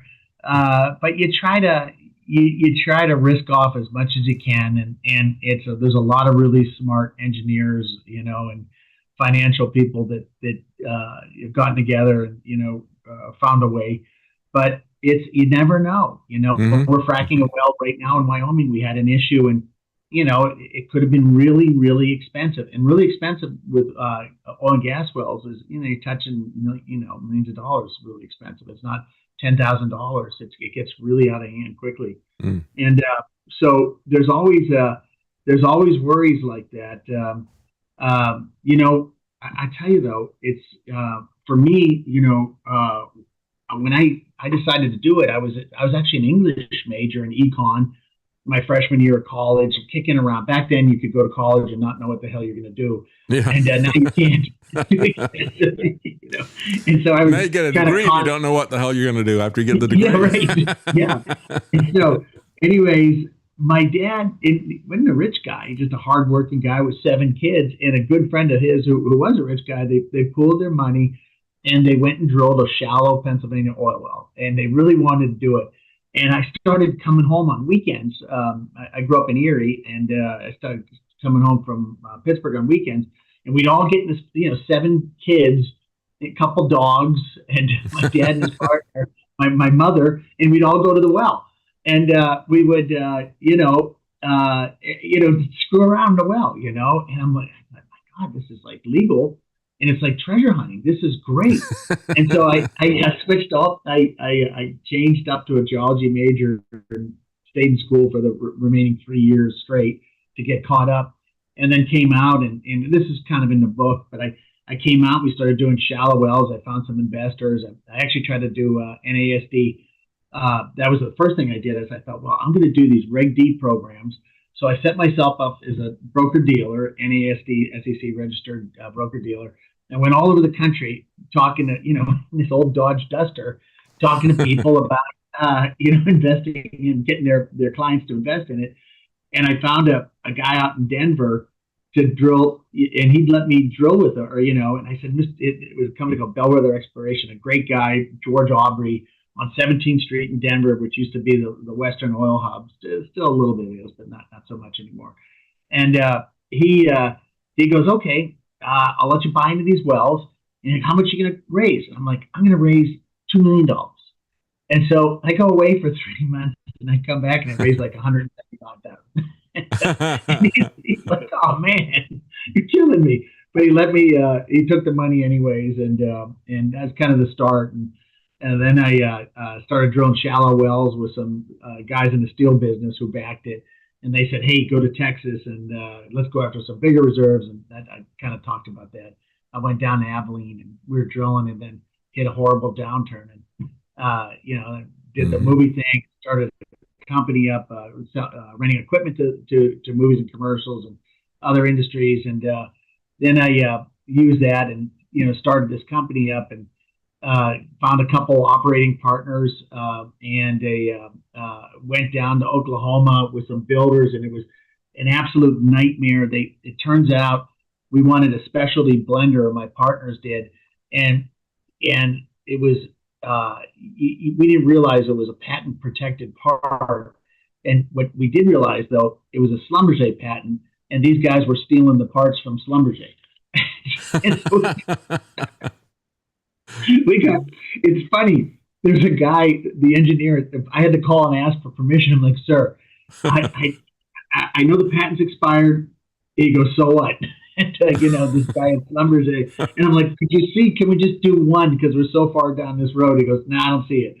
And it's funny. I just found him on he's in, where the hell is he now? He's overseas somewhere. But I gotta get the book to him. Anyway, after all these years, I found him. But then, one thing, one guy ripping us off, another guy ripping us off, and then my partners kind of went nuts, and it just, and it's really a story about, it's really just an entrepreneurial story. It's not about oil and gas as much it is about starting a business. Mm-hmm. And it's really the through line it is, if you're walking through hell, keep walking, and you'll get there. And, so that's kind of what it was. Yeah. Well, whenever anybody becomes an entrepreneur, they start any kind of a business, there's always a lot of risk involved. And but I don't think there's probably any business that is riskier than that. I mean, that's it on steroids, entrepreneurship on steroids. You really are putting it all out there, aren't you? Yeah, it really is. It's so capital intense. It's really tough. Yeah, that's amazing. But of course, the payoff can be there, right? So that's the thing that draws people in. Big risk and big potential payoff if you make it.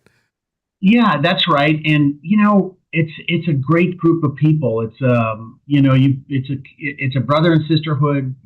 Everybody working together and solving issues, and it's just hardworking people.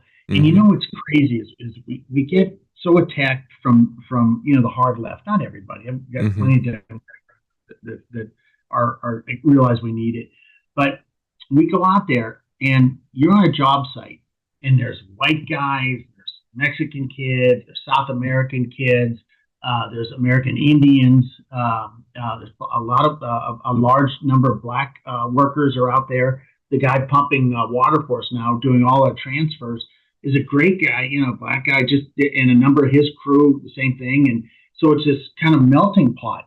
Mm-hmm. And nobody taught, it's just normal.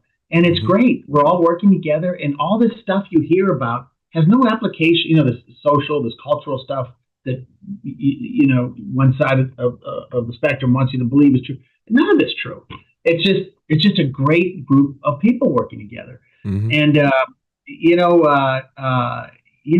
was thinking a great picture would be all these guys. I mean, you'd have to ask the minorities to step out of the picture, but would be all these guys and, and have a picture and say, no white privilege here, because there is none. These guys just grew up working. That's all they've done is work. And it's, sometimes, it's tough. I mean, the other night I had to sleep in the Chicago airport because everything was getting canceled and every hotel was booked. I said, okay, I'll sleep in a chair, and that's kind of typical oil field. It's just the level of work and, wonderful people, and they've got family back home and they're taking care of them. It's sort of the American dream for a lot of them. Yeah. And it's really, it's just great to be around them. Well, and that's the thing, if we have freedom, then we have a chance to work hard. We have a chance to take risks. We have a chance to produce something. And that, I guess, is the thing that bothers me the most in terms of what I see here politically and ideologically, is they just want to shut everything down. It's like, keep it in the ground, don't do anything. So what are we supposed to do? They don't want to build anything. They don't want to grow anything. No. They just want to stop everybody else from doing anything. That's the thing that really bothers me when I look at this. Yeah, stop everybody and get everybody to fit into an ideological box. Yeah. And, I just to pick up on the white privilege thing, I was reading a book a friend of mine wrote, who's kind of a hard left guy, but a good guy, he's a good guy. And he went to Phillips Exeter Academy and never wanted to tell anybody per the book that he went. And then that is the direct pathway to Yale and Harvard and the Ivies and and Wall Street success and political success, and so maybe for that guy white privilege is I know we're talking about oil and gas, but sorry about that. Oh yeah, for that guy maybe that's true, maybe that guy feels that, but that's a fraction of the conversation, a fraction. What about everybody else? They're aren't getting any of this. There's no direct path to Yale or Harvard. There's just work, and that's kind of who ends up in the oil business. And like I said, it's represented by all ages, by all races, by all genders, and we don't see as many women out there. Typically they're more managerial as engineers, but we've had women work as frac hands, and it's great. Everyone loves them. So they fit right in with everybody else. So it's that's what I love. About just like you're talking about your friend, I think there is on the left. I think there's a lot of guilt that is there, and they project that on other people.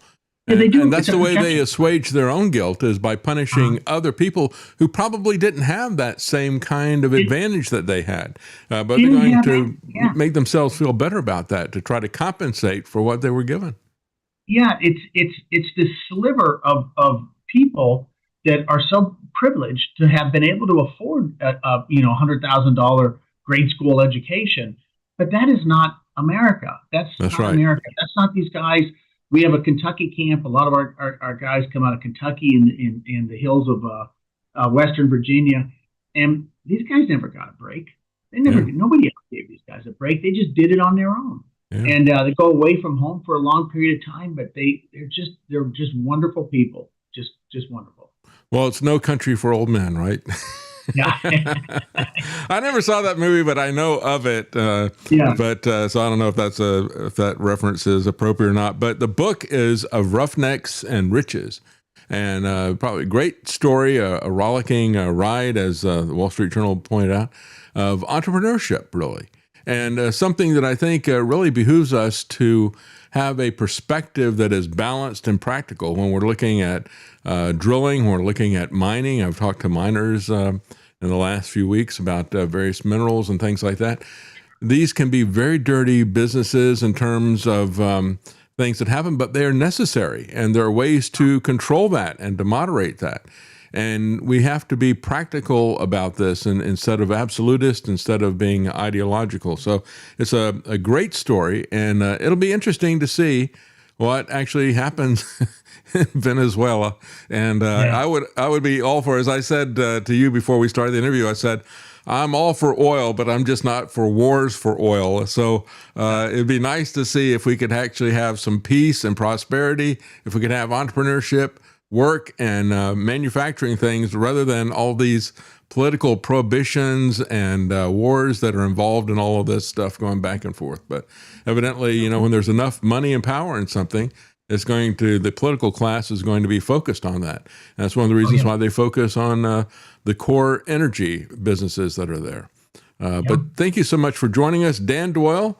And the book, again, is Of Roughnecks and Riches, and you can find that Amazon and I guess everywhere. Do you have a website that you sell it directly? Or no, it's on Amazon or Barnes & Noble or Simon & Schuster. You know, you can any of the above. So great. That's the easiest way. Great.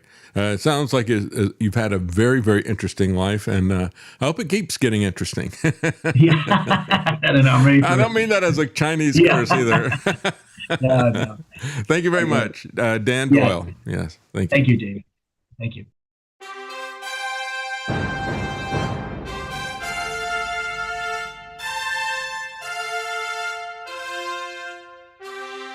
The common man.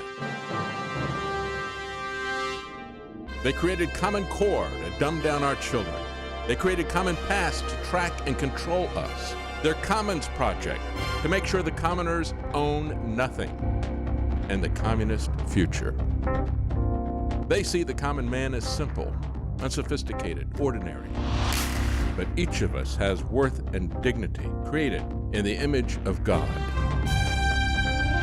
That is what we have in common. That is what they want to take away. Their most powerful weapons are isolation, deception, intimidation. They desire to know everything about us while they hide everything from us.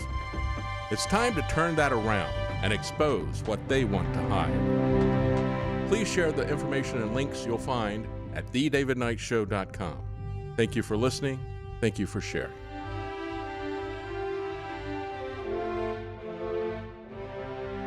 If you can't support us financially, please keep us in your prayers. thedavidknightshow.com.